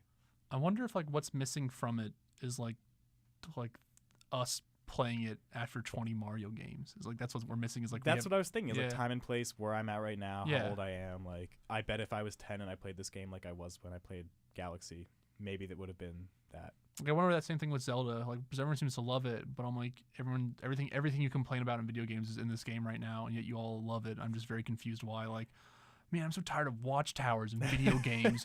Let's go climb a tower and Zelda. Wow, this is amazing. And like, and being like, oh, there's a little challenge around it. Not like in Far Cry. I'm like, yo, this is just like Far Cry, homies. Like, you're just playing the same game. But in Far Cry, at least you can fly and just hop onto it. That shit's dope. In this game, you're like, maybe you can fly to something, but then you're like climbing up. It's like, here's a weird like like light trying to hit like the guard trying to hit you. And I'm like, yeah, all right, like whatever. Or like it's raining, so don't actually climb up this rock anymore. I'm like, oh, cool.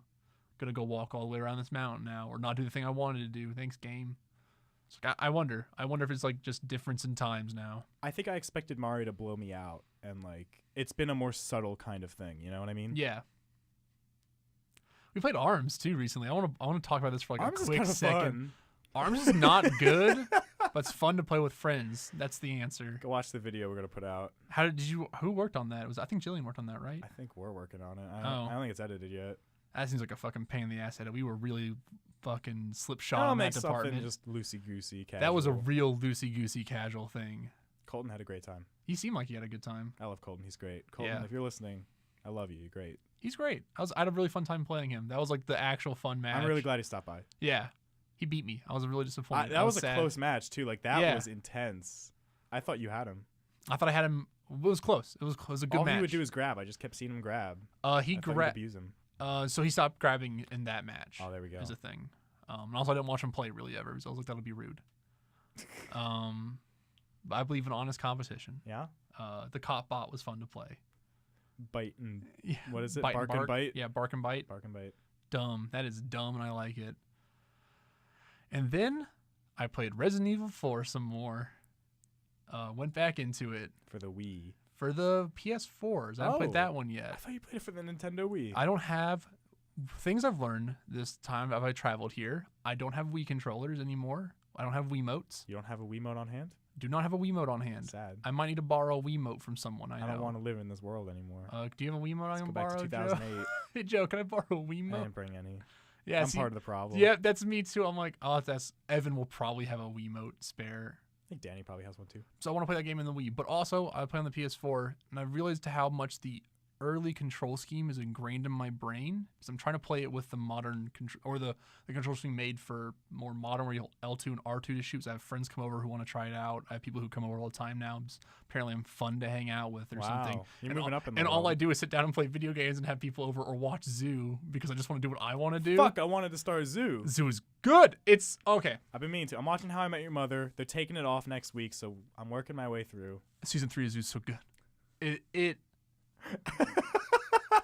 sitting down eating chicken and like watching that show. I've been like, oh my god, there's so much happening. It's every second of that show is like, what are we gonna do next? And I think I just tried to see like this too. It's like you throw 7 things at the wall, they all stick somehow, and then you peel 5 of them off, and then you throw 5 more on for next episode and peel 5 of them off again, including the 2 from last time. And that's how it works every single time, where they're just throwing shit at the wall constantly, and everything sticks, and there's like constantly like, no, we gotta put more on there, and they're like taking it all off, and then like people are just dying and like shit just happening. And you're like, this is the best. When was this show made? Now. Wait, really? Yeah, the season 3 was just released. Oh fuck! So you finished it? You're caught up? No, I've finished season 3. Yeah, I no. want to know.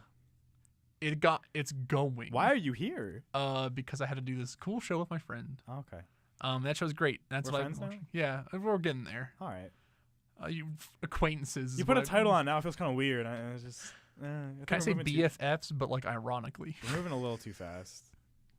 Yeah, we've only known each other for this long.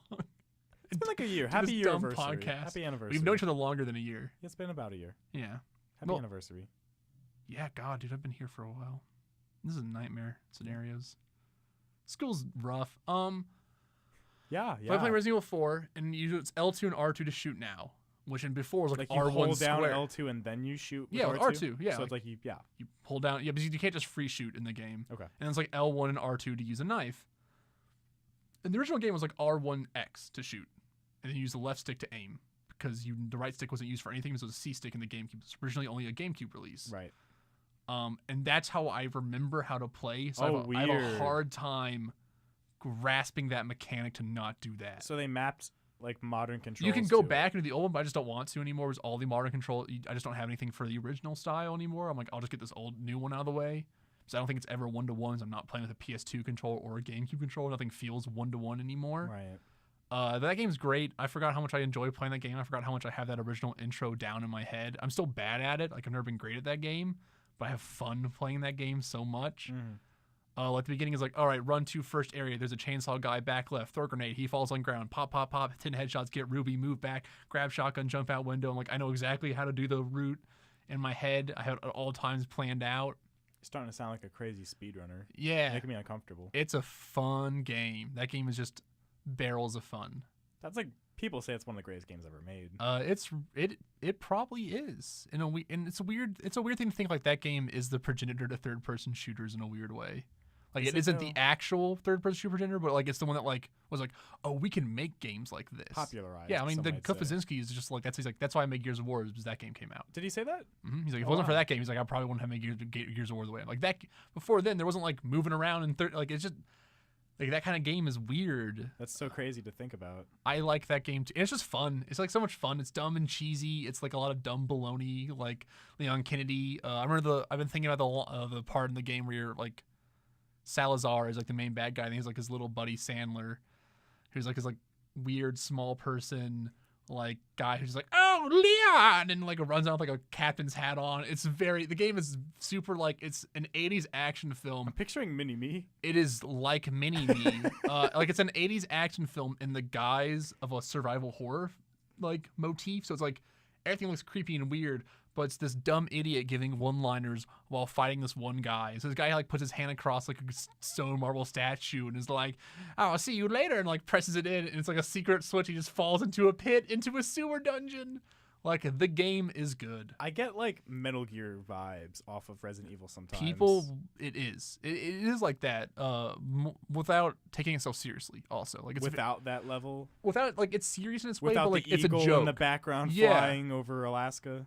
Like, there definitely is, like, a level of, like, they take it seriously, but in the way they know it's also funny at the same time, in a way where you're fighting an old commando buddy that you've never met before in the other Resident Evil games, just in this one, who's, obviously evil and works for Wesker, and, like, all that just trying to tie itself together, but also you're, like, knife fighting him in a quick action cutscene, then you do 6 backwards dives through a laser grid. It's, like, where that laser grid scene from the original, like, Resident Evil film, I haven't seen that film. In the film, there's like a laser grid that kills like a dude, like cuts something like a mini cubes. It's literally from Resident Evil 4. Huh. It's Resident Evil. The original Resident Evil film is like goofy, dumb fun. It also has Michelle Rodriguez in it, so it's an alright experience. This winter, I will play Resident Evil. I will take the dive. Yeah, it's Resident Evil 1. We'll do 1, 2, 3, 4. I can play the remake of 1 first. So I'm playing the same thing. Maybe. Because at that point, it's right for the remake of 2, right? That's never coming out. Yeah, that game's never. That's never coming out. But the remake of 1's fantastic. I can get that on GameCube, right? I think you can get that on the Xbox One, PS4, PC. I might go after GameCube. Yeah, it's definitely that's where it first came out on, I think. And then 2, I can do PS1, right? Mm-hmm. You can play it on anything, really. 3 is also PS1? Yeah. And then 4, I'll do GameCube. But you gotta play Nemesis then. Isn't Nemesis 3? No, Nemesis and 3 are different games. What the fuck? Resident Evil 3, I think Nemesis was supposed to be 3, but then they just called that one 3. No, but I thought Nope. Veronica was supposed to be 3. Yeah, 3 is Veronica. Resident Evil 3 Code Veronica. Wait, really? No, wait, am I wrong? No. Let me go look this up. No, I forget my Resident Evil no, chronology. no. I'm probably wrong. Veronica's a Dreamcast exclusive that everyone loves, Mm. but is not canonically a numbered one. Resident Evil franchise. I'll bet my Shit, I'll bet my right leg. I typed in Resident Evil and then it said Resident Evil franchise on, what was it called? This is my goal now, Chase. You've done it. We're gonna close up this last big hole in my gaming knowledge. What's the other big holes? You don't have any more, you think? None that big. Okay. None of that scale. I think Halo, like not playing all the Halos, is a big thing. Well, I've played 3 and Reach and 4 and I ODST. do not. I think it's. And I've gotten halfway through 1. You gotta beat 1 eventually. I just don't like it. I think it's so weird. I love 3, dude. 3 is one of my favorite games. I know. And I've played so many hours, and I just can't get through 1. No, okay, yeah. So Code Veronica is supposed to be 3. 3 is Nemesis. Okay. That's my mistake. Yeah. So should I play Veronica then? You should play them all. You have to I play don't have Nemesis and Veronica. I need to buy a fucking Dreamcast, dude. Veronica is Dreamcast, PS2, GameCube, PS3, 360. Oh wow, maybe I don't. But No. you gotta play on Dreamcast. Come on. You don't have to. Come on. And then there's Resident Evil Survivor 2. I mean, you don't have to play the Survivor games. That's true. Well, 4's self-contained anyway, right? It's not about Umbrella. It's just its own. Okay, all right. Okay, you give me a look. You're shaking your head. Okay, so no, you don't have to play them all. They're not truly connected, but Leon is in it, and it does tie stuff from his game in it. We're doing this the right way. Yeah, I'm just thinking about time here. You know, I was just thinking about Outbreak Files now for the PS2. That's what I've been thinking about. if I could do it for Metal Gear, I can do it for Resident Evil. I mean, you don't have to. No, I'm doing it. You can do you. It's all about how quick I can finish Xenoblade 2. It's true. Then you gotta play 7 eventually. Then you can play 7. Talk about the game of the year. I also want to play Tales of Destiny for the PS2, which is in Japanese.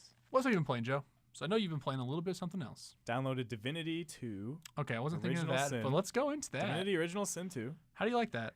It's really good. It's really This so. game's I was wild. I was playing more yesterday with my friends. I finally got time to play with them. Talk to my friend Neil. It's tough to get that time together. Oh shit! I hit the shit This on is my a mic and professional podcast. that scared the shit out of me. It rocked my ear. Oh my god. Woo. This is our best episode. Divinity yet. 2 Original Sin. What are you playing? I'm a dwarf. I'm a dwarf inquisitor, Okay, so which you're is a hybrid between like tanky and a little bit of like necromancy. sort of a cleric, but like if you're evil. I can like heal myself though, is why I took it, because it seems Yeah. really cool. Because I Yeah. can tank and then I can like absorb blood for a self heal. Yeah. It seems really cool. I can summon locusts and they eat people. So the cool thing with that game is, by the way, you can just do whatever you want. We picked up on that really fast. You know that beginning where you wake up on the boat? I immediately attacked that first woman, and my friend's like, "What the fuck are you doing?" I'm like, "No, she's got to die," because I thought we Did were. you die? We killed her. Oh fuck yeah! I summoned some mosquitoes. They ate the shit out of her. So then we open the door, and immediately they go, "There's been a murder on the ship," and I thought they were talking about me. Because it's literally a Yeah. hallway, and they look in the other yeah. door. It's like a T, and they're looking at a different dead body. And I'm like, oh no, there's been a murder. Let's go find out who the killer is. So what I meant by that is also true. You can do whatever you want that way, but I mean like you can spec however you want. Yeah, it's incredibly open. Yeah, it's so cool. That game is so much Like fun. I could play an Inquisitor. I could take all my skill points and put them into something completely Yeah, unrelated. you to could my be like, class even. fuck it. Now I'm gonna learn pyromancy and geomancer and become a wizard. I don't know. Fuck you. That's why. And my friend, of course, is a lizard. He's like a shaman-y kind of dude. Like he summons totems. I don't remember what that class was. A summoner. It's just maybe summoner. Summoner's yeah. probably He summoner. likes to summon dudes. Oh yeah, I think everyone's joke in that game is, wizard lizard, and then picks the lizard and goes. Why is away. everyone so into lizards these days? Everyone's really excited. First of all, I've been lizards forever. I had a leopard. First of all, had a leopard gecko when I was young. my Never God. let it die. The fuck is a leopard gecko? It's just it's a gecko that has like spots like a Is it leopard. leopard Yeah, spotted? yeah. It's like considered one of like the easiest pets for kids if they want like a reptile pet. Oh, if they want a reptile pet, Even is then, important. I took care of it. And you put it in like a nice heated cage, and Does it you bite just you? you feed it crickets. It can if you like start like going like fuck you, but like if you did it to a dog, it'd bite you too. Like I don't know, No, a dog wouldn't do that. dog would fucking bite you Dogs so don't fast. bite. This dog's gonna think you're playing. It's going meh. No, I don't do that. You're an idiot. All right, tell me about your lizard wizard. He's a sick lizard wizard who knows pyromancy and geomancer and is going full pyromancy. What'd you name him again? Dipfang Cracklebone. Okay, I named my dwarf Falcorn. See, I always try to get into like fun naming schemes. Probably like that's the D&D in me. No, not me. I like to make up stuff. Yeah, well, it's gotta come from my heart. Yeah, I definitely made mine up. No, but me. You go to some fucking name generator. No, that was me. That was you? Yeah, no. You were telling me about name generators. No, I use name generators for like if I'm on the fly a lot, making characters for D&D. Even then, I still like will be like, oh, that first name sounds cool, and I'll go, oh, I got the second name. That one's just me. I do immediately regret not picking undead though. I forgot I could be undead. Totally be undead. So we might re-roll because we're not very far in this game at all. Or Yeah. I just go back and be an undead person. So you got out of the ship, I'm guessing. That's when you stopped. Yeah, I crashed on the island. I recruited some people. Who'd you recruit? Got the lizard man, the red dude, Red Prince. and then I got some lady who licked my arm on the boat. Oh, Seville. Something like that. I think so. The assassin elf. Yeah. You didn't let your friend recruit a person? I didn't realize that's what that was. I was more just like, oh, please come with us. So now I have 2 followers and he has none, and he's not happy. You might want to re-roll that, yeah. Can I not give them? I can't give the person to him. You could just tell him to go away and then go back and just grab someone else. Oh, really? Yeah, he could just go back. My friend, I got the Red Prince, and then my friend got Los. Who's Los? Los is the weird lady who's like, oh, you're my husband, right?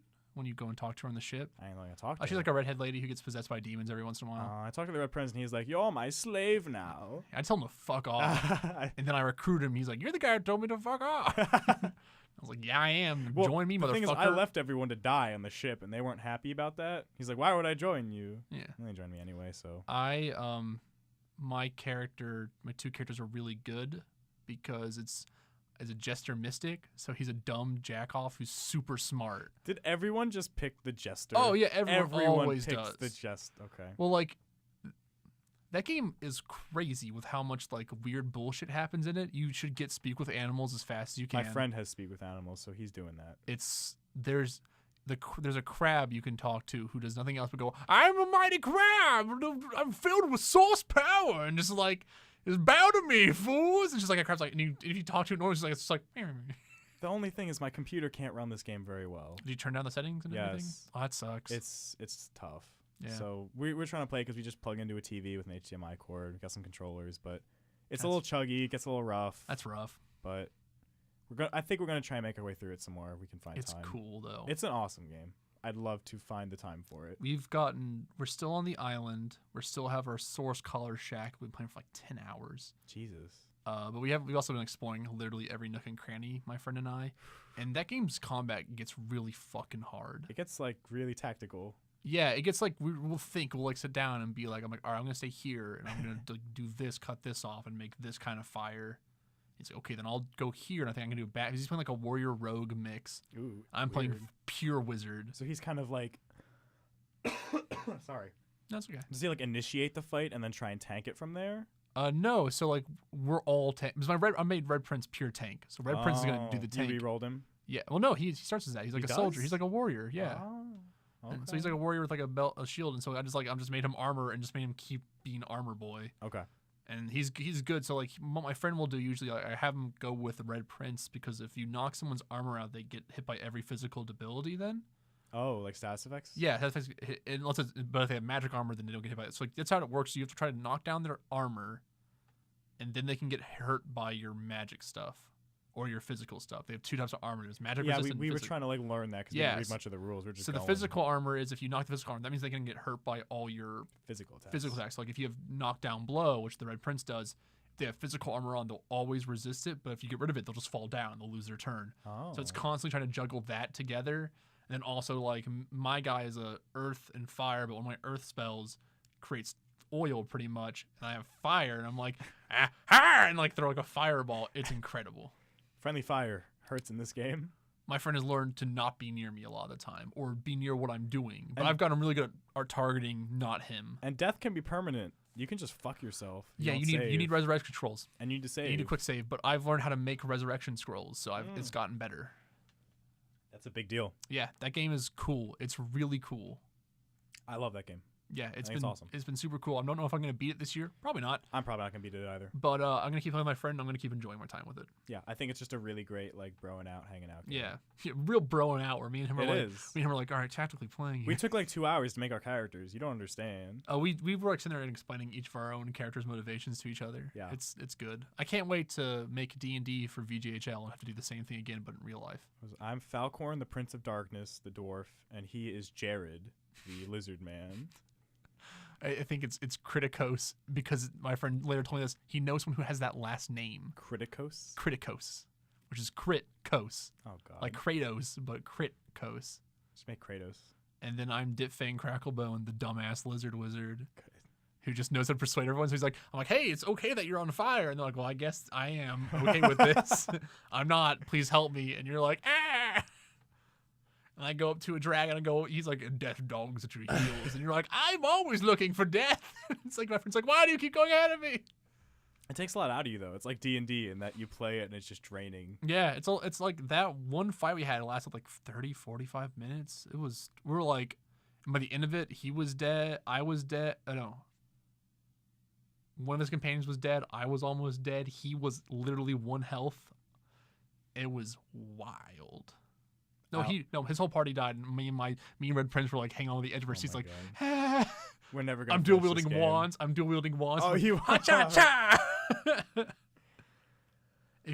Also wands are cool. So like I have a poison and a red wand. Yeah. And so like the poison hits, and then you set them on fire with. It's good. Yeah. But if you do it to a skeleton, it'll heal them if you hit them with poison. I take everything. I take fucking everything. It's good. Do you have an inventory limit? Yeah, there's a weight limit. Damn it. But you can always just give it to your companion, so you have like double that limit at all times. Okay. It's pretty easy. What's the max companions you can have? Like 4, including you and your friends. Yep. So like you can each just get 1. Yeah. Okay. So it's me and the Red Prince, and my friend has Los. Okay, got it. I'll just have to go back, and then he can take the cat lady. Yeah. Cat lady? She licks you like a cat. Oh, so she's like a psychic. She's an elf. Yeah. Elves are weird. It's good to have an elf because you can feed them body parts. We're making the elf dudes look bad. Elves are weird looking. They look weird. Which is why I like them more. They're not like them standard looking elves. They're like weird, gangly cannibal looking people because they're weird, gangly cannibal people. They look unhealthy. Well, they eat people. Yeah. That's their lore for like, oh, how do you think elves are so smart? Oh, they eat human body parts to gain their memories. You're like, wait, what the fuck? And it's like, that's what they do. And so I just keep. But they don't eat other elves. They only eat humans. Oh, okay. I think they can eat everyone. Oh, okay. Yeah, they're like, they don't discriminate. Yeah, they don't discriminate. And you get health back when you do it, which is funny. That's cool. I just suck up blood in my shoes. I'm a shoe blood man. I've also been playing Wolfenstein 2. Yeah, let's do it. Awesome. It is just awesome. Was a spectacular game. I don't want to spoil it because I know you're going to play it. You finished it. I finished it. Yeah, I beat it in like 2 days. That's amazing. 2-3 days. How long? That's 8-12 hours. 8 hours, 12 hours. Okay, it's pretty good. I think that game's fine. Tone down the difficulty or turn it up. It's fun to play either way. I played on normal, which is pretty difficult actually. That game's still hard. Yeah, I hear that game is hard. That last fight took me like 10 tries to get through, which was like I actually liked the last fight. I think the level design in this game is worse than the first one, like hands down. And why is that? I think it serves the story more is what it tries to do. Where, like so it funnels you through corridors more, and not like in the way of like I think it's just because like the setting they place themselves in are more corridor focused, like in an area. Less like I remember being in like all these Nazi bases in the first game and all these little tunnels you can go through. There's still that. I think if you're like want to be more the explorer boy and like be the stealth man, you have to pick a certain thing. When something happens in the game, you get to pick 3 armor suits pretty much to be like, do you want to bust through walls, do you want to go high, or do you want to sneak better? That's cool. And you get to pick those 3. Is like that suit he has in the cutscenes that covers his head? No, different thing. Okay. That is not. You just get that at the beginning. That's a cool armor thing. Yeah, all that stuff happens. Look, game's crazy, but also it's just the story is so good, just really good. Like emotionally hits all the points. I think makes a pretty clear political message and goes for it in a way I've never seen a video game go for it before. And it's fun. It's a lot of fun. Like pulling out dual shotguns, then my shotgun pellets bounce off walls and just going like da da da da da, and like just seeing like all these ricochets kill like a bunch of Nazis is a real good time. Mm-hmm. It's a little over the top in some areas, like to its detriment. I think almost like. Nazis are evil, but they're like, this one's really evil, but it's fine. I think it's supposed to be corny and pulpy in areas, but a lot of the humor hits almost 100% of the time for me. I thought it was like a really funny game. Mm-hmm.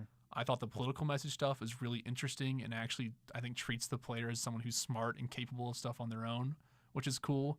I think like having BJ and like the female of the group and then like the leader man, I don't want to do names. They're like actually interesting characters. Like all them butting heads on what they think is right and wrong is really cool. And then killing Nazis is just a lot of fun in that game. They make it real fun. The stealth kills, the regular kills. I think you told me a little bit about them though, because there's like the Black Panther woman, right? Woman's like the leader of the Black Panther like movement. A communist guy. There's like a weird like anarchist communist man, like preacher kind of character who's really like the whole scene with him and BJ and like that whole scene where they first meet is incredibly well done. Okay. Like maybe one of my favorite moments of this year was that scene. I've seen the scene where he jumps on the grenade. No, not that scene. Okay, that's the Black Panther. Stuff. That's the Black Panther lady. It's her and her boyfriend, husband, Spiff, who's also really great. That game's really cool and like really funny and interesting. And I like it. I mean, BJ's really good. Like I really like BJ. And he gets he's really endearing. There's a lot of like cool moments with him in this game that are really well done too. Like he stays really interesting. Anya gets a lot more screen time and a lot more. What part are you at in the original game right now? The dude crashed the car into the base as a distraction. So Anya gets a lot more character development in one level that's really well done. I think I actually underappreciated in that game is the Anya character moment. In the first game. Okay. In this game, she gets a lot more character moments too, and it's really good. It just like I don't want to spoil the cool things in this game. I know I'm like you need to kind of play it. I'm going to. And you are, because I will make you sit down and play this game this year. I'm gonna finish Zelda. I'm gonna put Wolfenstein 1 back in. I'm gonna finish it. Yeah, because the way that story goes is really interesting and cool, but also like there's just some really good shit in this game that I think everyone should try this game out. Like honestly, I think this game's super good. Do you think it's approachable or accessible? I think if you're not a person who's like I can never turn down the difficulty, then like maybe not for you. But if you turn on difficulty, the game can be really easy. And there's something I think about turning on difficulty and pulling out double machine guns and just like laying waste into people that's really fun. But you have to play the first one. You don't. There's a recap at the beginning of this game that goes over the first game pretty well. You don't need to. I think you'll miss some stuff that's really cool. Or not miss some stuff, like don't have those heavier beats as that you think they would. You won't be as tied to the story. You won't be tied. Yeah, but I think you don't need to. Okay. They do like a good recap. You pick who dies again. Oh, you do? Uh-huh. Apparently. Are there like another two different people? No. Just you pick the same. So you pick Fergus or Wyatt again. Because it has to continue the... Yeah. Oh, that's so crazy. And apparently there is like again like their characterization is super different depending on like not like you don't get different characters, but you get like how Fergus and Wyatt are different from each other and like how cutscenes differ with them or how they think about the world is like apparently super different and interesting. I love that. I love that they've maintained. It's like I want to play the game again and have Wyatt now this time. Fuck. So it's like Mass Effect. But yeah, better. But yeah, not terrible. And this is so funny because it's a choice you make at the beginning of the game, and they're now. I mean, if you don't pick Wyatt in the first game, you don't get.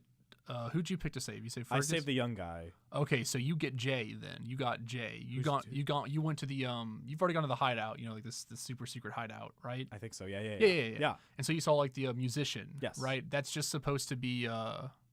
What's his name now? I just forgot. Yeah, but that's Jay. You don't get him if you save Fergus. You get someone completely different as that character. Huh. Yeah, you don't get the black musician guy who's I forget what he's supposed to be now. He's like literally an allegory for just like Jimi Hendrix. He's just Jimi Hendrix. That's what I thought. Yeah. You get like Tesla, but what if he was a girl? Like that's the girl Tesla. Yeah, it's kind of weird. It's really weird. I like Jimi Hendrix, but they're good. Better. They're both good. Okay. But Jimi Hendrix is really good. Yeah. So it's pretty cool. Why did you save the old man? You got to save the young life. The old man's lived his life. Yeah, but he's a better soldier. Like that's the answer. But he wanted to die. He told you, "Let me go." Yeah, but I think Wyatt also said like, "Don't choose me." Also, save the young guy. Come on. I saved the young guy the first time. So I just played it again. Oh, okay. All right. I played that game multiple times. Oh, okay. This is like the most recent playthrough I played through it at with Fergus. I just picked Fergus again, and I'm gonna pick Wyatt again when I play through the game again. Play through again. Harder difficulty or probably maybe easier difficulty actually. I might pick it on harder, but that game's like already difficult enough, and I was getting frustrated sometimes. Like it's hard. I saw there's a trophy that's like play through the game on the hardest difficulty without dying, and that just sounds absurd. Fuck that, man. That game's hard. No platinum. Yeah, no platinum for me. I'm okay with that. But it's that story stuff is really cool, and the moments in it are really good. How is the emphasis on like collecting stuff in the levels again?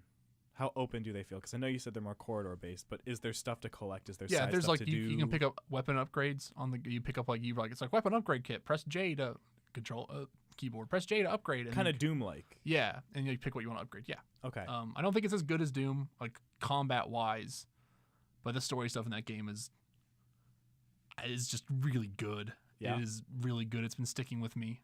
I would like people to play it so I could talk to people about it. Wait, which studio made Doom? Because it wasn't Machine Games. I think id made Doom. It's just id separate. A new id studio made it, and then making Machine Games. Yeah, made Machine Games. The same team did not work on both these. I'm games. so happy Machine Games is getting their due for good games because I think they've always been making good games, just no one cared as much. Yeah, you've been banging their drum for a while. Well, they were a Starbreeze studio, and Starbreeze like consistently made some of my favorite games of the last generation, which was Xbox. Chronicles of Riddick Butcher Bay is one of the best movie games of all time because it's one of the best games for the Xbox, hands down. Wow. It was like that and Halo were the games I played the most on my Xbox. And they came out with The Darkness for the Xbox 360, which is really good, and people underrate that game. That game's super awesome. I don't know, I've always liked their stuff, and I've always been like, finally someone's like, they're good, and I'm like, yes, I know. But you said it's not selling as well. I've heard this one isn't selling as well. It might be peaking up. I don't know. I haven't checked it back. Might have a long tail like Doom. Yeah, we'll see. We'll see what Bethesda's smart strategy for all this stuff is at the end of time. So I wonder what's going to happen to Arcane Studios. Now that their stuff is sold poorly back to back to back to back. Yeah, I'm not worried about there being a third Wolfenstein. Like, we're gonna finish that. You better. I'm a little more worried about Arcane Studio. Yeah. I don't think they're. I think Arcane Studios might have to just switch making different games. Like, that's a thing. Can we talk about a news story? Sure. I don't know if you're ready to transition out of Wolfenstein yet, but you just reminded me of a news story about. Oh my god! Now I can't even think of their name. The studio that works really closely with PlayStation that I can't even think of right now. Housemarque. Housemarque, yeah.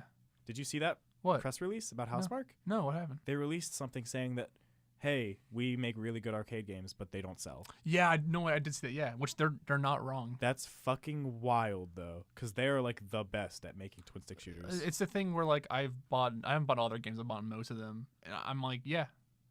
Like, yeah, your games just don't, like, it's the thing where, like, I don't think those, like, single-player games and stuff are dying or whatever, but I think, like, the market for them is dying in a way where, like, those games can keep happening, and people buying them isn't going to happen. It's just not financially viable for them, even though they make, like, some of the best games in their genre. Mm-hmm. That's so crazy. I mean, like, I think about that with RPGs now a little bit, like JRPGs and stuff. Like, is that a market that's real anymore? Like, old-school style? I try. You know, we can dream. Like, is Eternauti like a viable thing? Well, I think that's a different scale too. But you would think that they would be making for their scale. Past a 3DS, is Eternauti viable? Like, as an idea concept on a Switch? Who knows? Yeah, like probably, stuff like probably that. Not. Like, if we want to be real about this, like our AAA versions of the games we like of those styles very viable. I think indie ones are always going to exist. Like, I think I'm always going to be able to play a JRPG indie style game from like some JRPG Maker game. I think that's always going to exist sometime, and maybe even like better looking ones. I think JRPG Maker gets slammed a little bit, but I think people who work within those games can make really good ones. I think it's really cool tools. I don't know why those would get slammed. Yeah, I think Lisa's a JRPG Maker kind of game. But Charles Barkley Shut Up and Jam Gaiden is great. Yeah, but that is definitely a JRPG Maker game. That's in a the good best one. way possible. That embraces it. Yeah, it embraces the wild zaniness, but I wonder like if the AAA style of those kind of games exist anymore. What's always crazy to me is, I think this was a point I wanted to tie in an earlier episode, and I forgot. There was an interview with the guy who's making Xenoblade 2, I can't think of his name now, but he's a really famous JRPG dude in the industry. And they're like, what are some of the games you play now, and like what inspires you? He's like, I love Battlefront. I love playing Star Wars Battlefront. Yeah.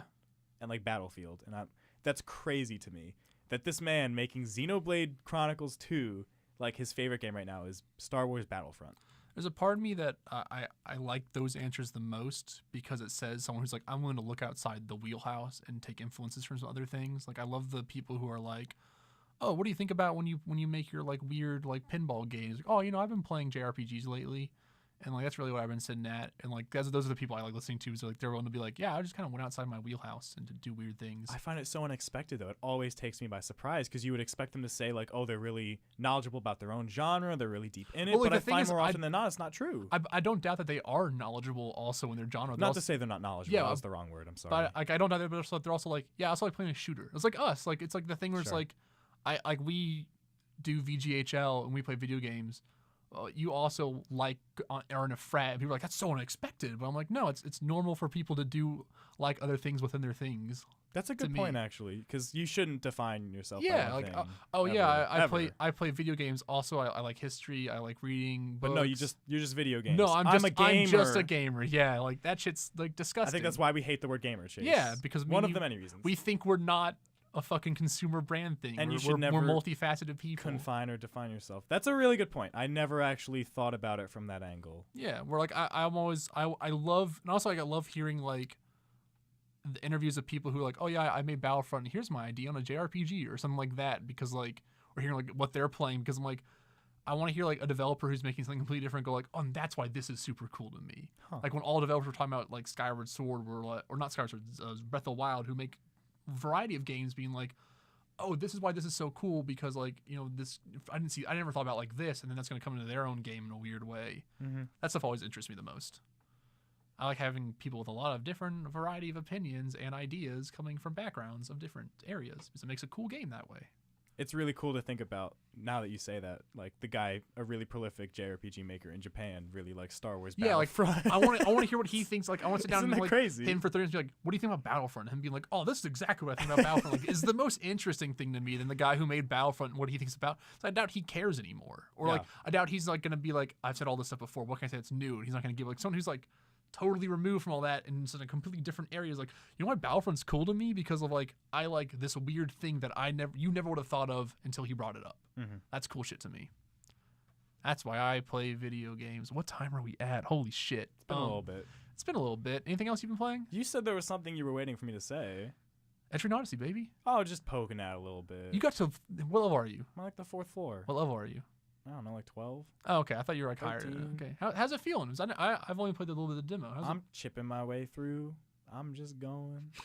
No opinion yet. Is it good? It's great. It's great. There it is. It's Etrian Odyssey, and yeah, baby. You can never have a real opinion on those games until you're at the fucking end. Sure. What's the crew?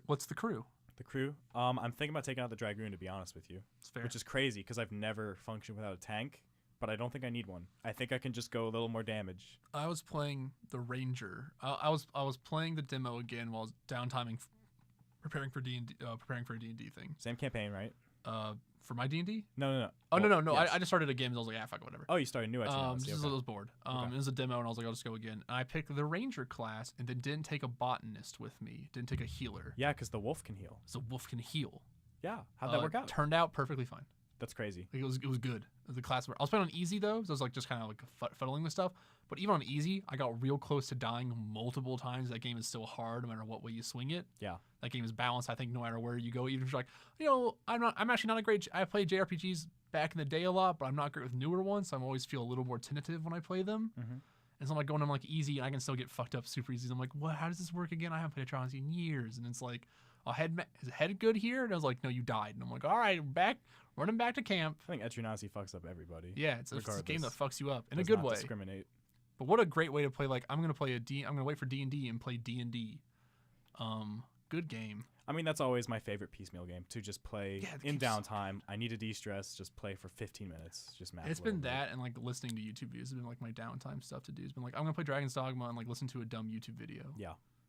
Or like I'm watching Critical Role because I finally finished it, so I'm like, I will actually watch this now. Oh, wow. Those are really long though, and take multiple days for me to finish because they're like 4 hours long. Do they do any cool visual aid stuff, or no? Just all audio based? All audio, which is good for me. So I'm like, good for me. I can hear I like the thing. Someone told me like they're watching Harmon Quest, which was like the D&D with Dan Harmon. I don't know who that is. Dan Harmon's like a creator of Rick and Morty, I think. Community. He's like the creator of it. I know what Rick and Morty and I think that show sucks. I think the show is really bad. Community? No, Dan Harmon Quest. I think Community's really funny. I think he's actually a funny comedian guy.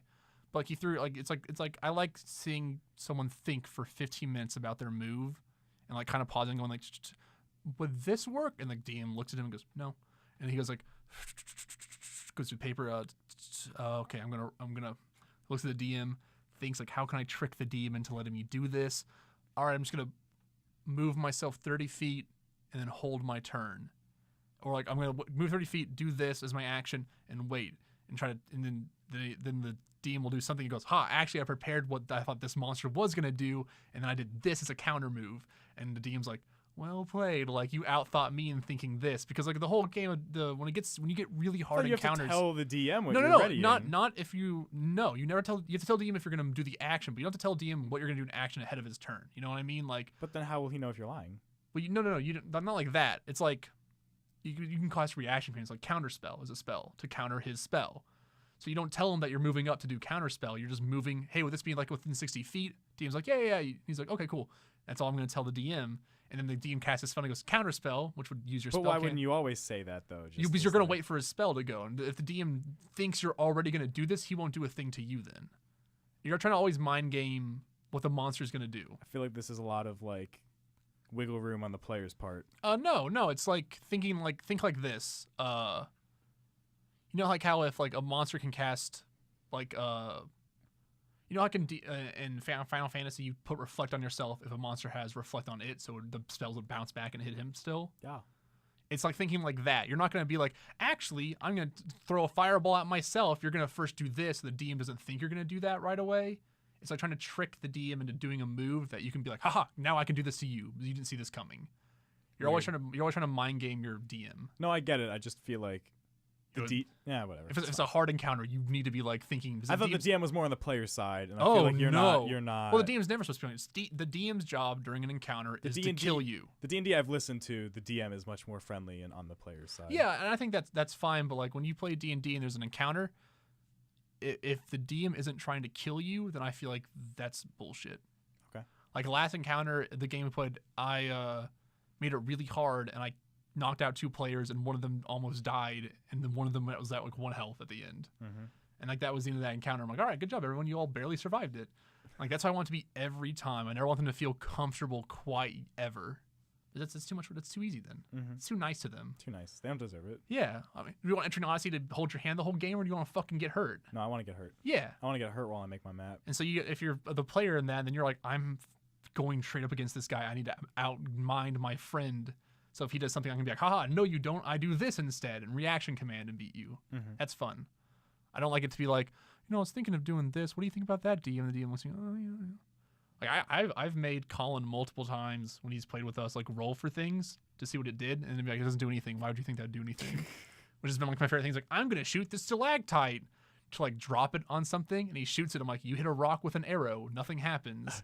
And he's like, oh. I'm like, if you rolled really well, maybe I'd give you it. But you rolled like a 10 and you hit it, and I'm like, good job. He's like, I don't like playing with you, Chase. Jesus. But he shows up every time. Just keeps coming back for more punishment. Honestly, that's how I give it out. All right, that's the objective perspective. Unless you have something more to say. I have nothing to add on to that. Go play D&D with your friends. Have a good one.